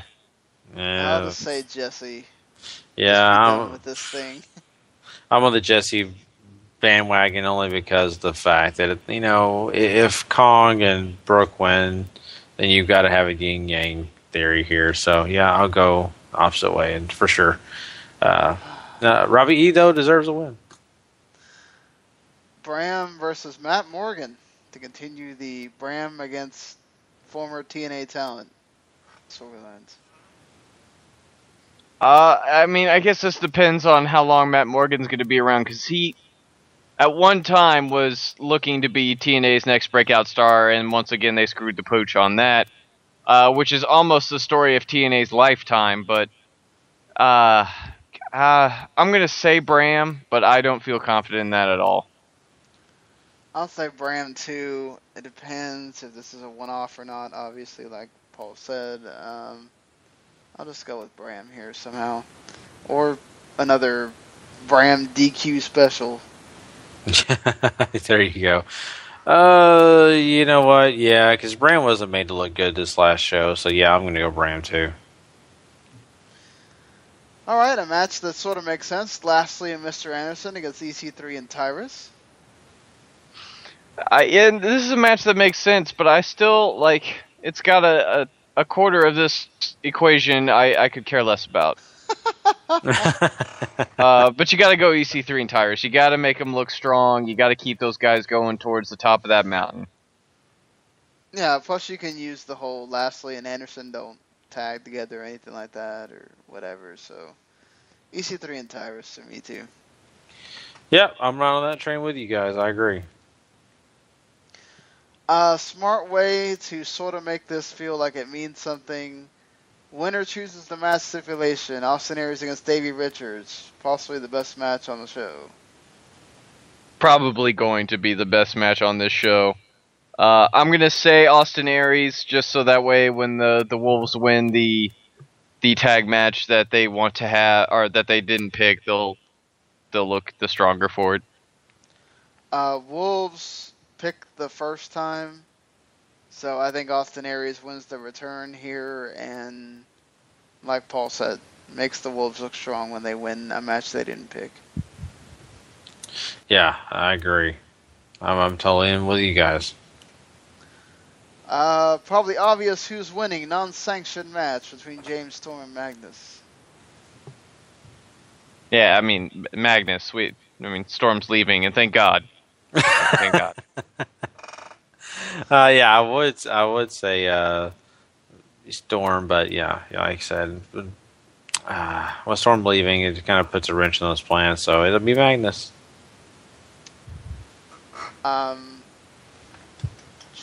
I'll say Magnus as well. It makes sense to kind of sort of start winding down on this feud here. Mm-hmm. Supposedly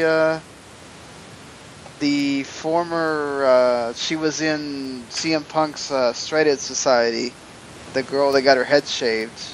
She's Serena Deeb. Yeah, she's going to join the Revolution. How do you guys like that? It makes sense. Yeah, I was thinking too that they've been taping for a long time after what's going to show after Slammiversary too, so I guess it's possible that Storm could win on Sunday still.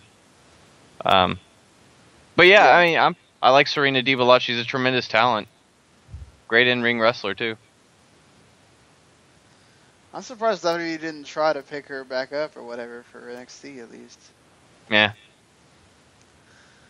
Probably don't want to have to show her with Punk or anything. So. And she's a little old too, so maybe they're trying to stick with that youth direction for the Divas division too. Mm-hmm. Okay.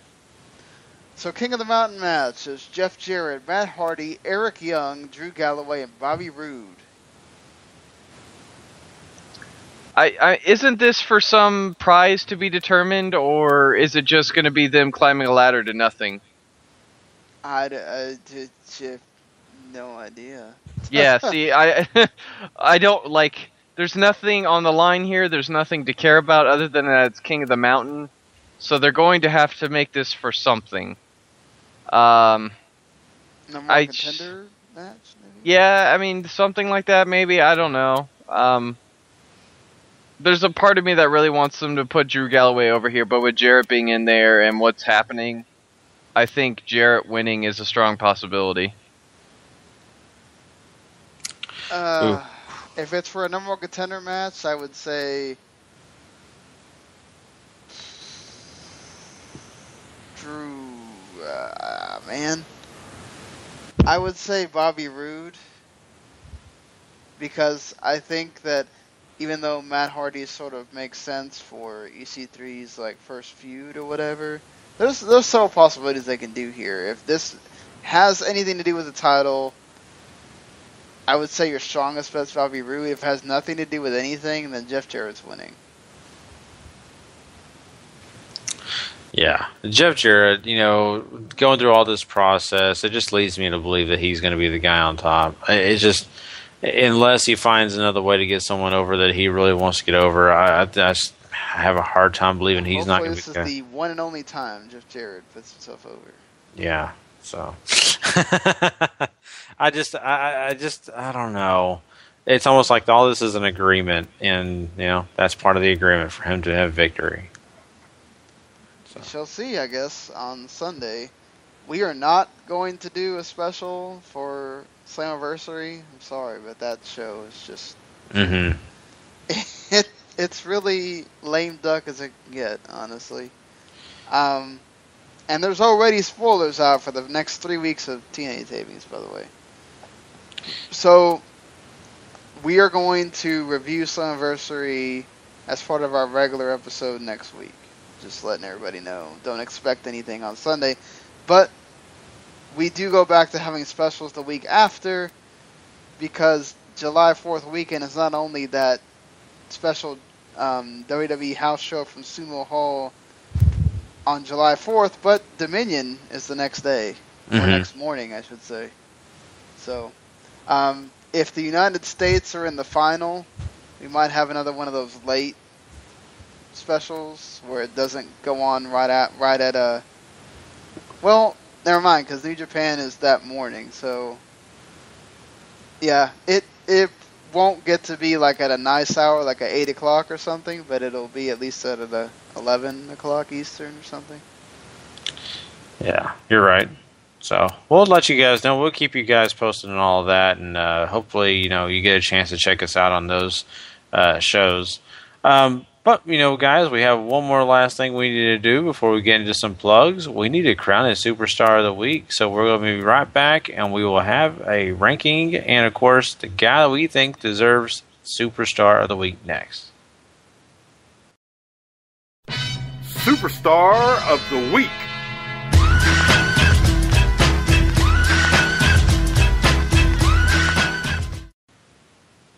All right, Paul, what you got?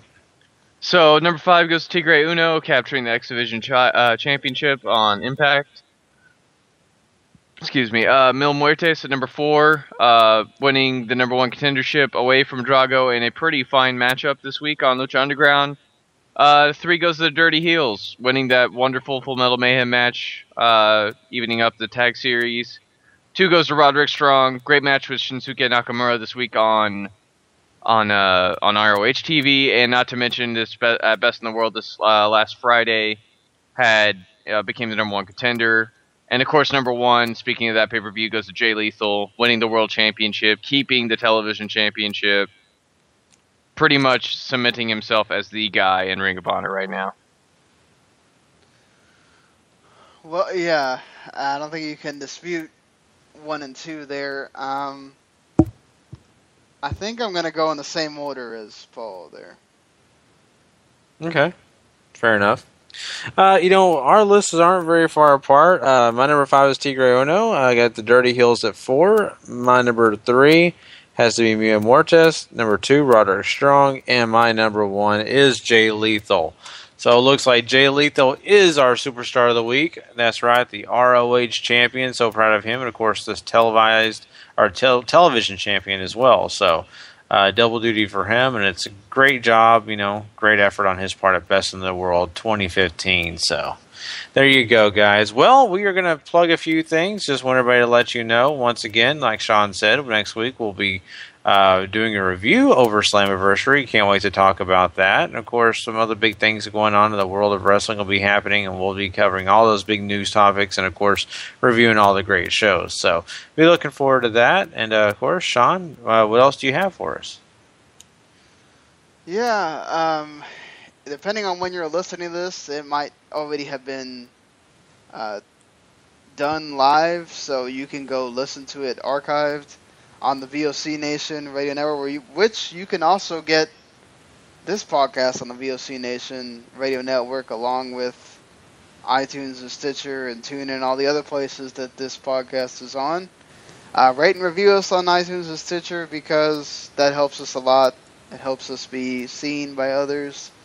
And the more people that see us, the more, the more listeners we can get and the more opportunities we can receive as well. There have been people that have rated and reviewed us, so really appreciate it. What I was getting to was that I am once again going to be on Wrestling Unwrapped on Friday. We're going to be doing ROH and New Japan's War of the Worlds Night 1.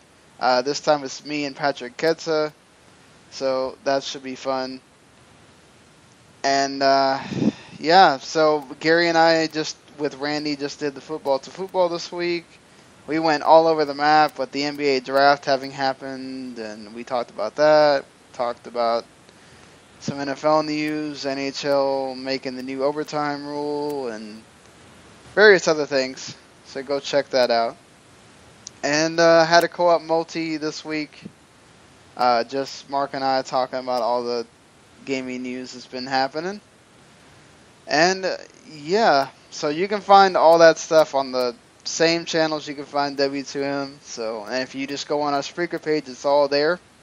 If you listen on one of the websites and you want to or if you listen through Spreaker, they have an app as well. Last Word has their own thing on Podbean that you can go through. So there are a variety of ways to find us and tell everybody else about us and all that kind of stuff. It's a great tool for you and awesome for us. Thank you to everybody that does listen. We appreciate it. You guys are awesome. And go join that W2M Facebook group. It's always cool to have more new people to talk to in there. Or you can always follow us on Twitter at Wrestling2Max. I will live tweet the pay-per-views or Raw or the Wrestling Wednesday shows, usually ROH and TNA. So, yeah, there's all of that there. All right, so lots of great stuff to go check out, everybody, and of course, come check us out on those places that Sean said. The Facebook group is a big group, lots of great people to talk to, and it's growing every day, leaps and bounds. So looking forward to seeing you guys on there, and of course. You can also put questions on there and maybe even answer some things Sean throws out there. Yeah, you never know. Your comment may be the ones we read on the show. You may have the best idea that we haven't thought of, and so we'd like to put that on the show. So, hey, come check us out there. And, of course, we want you guys to know we'll be back next week with another great show. And don't forget, no Sunday Night Special. I know we've had them every week, but like Sean said, we get a break this week. So...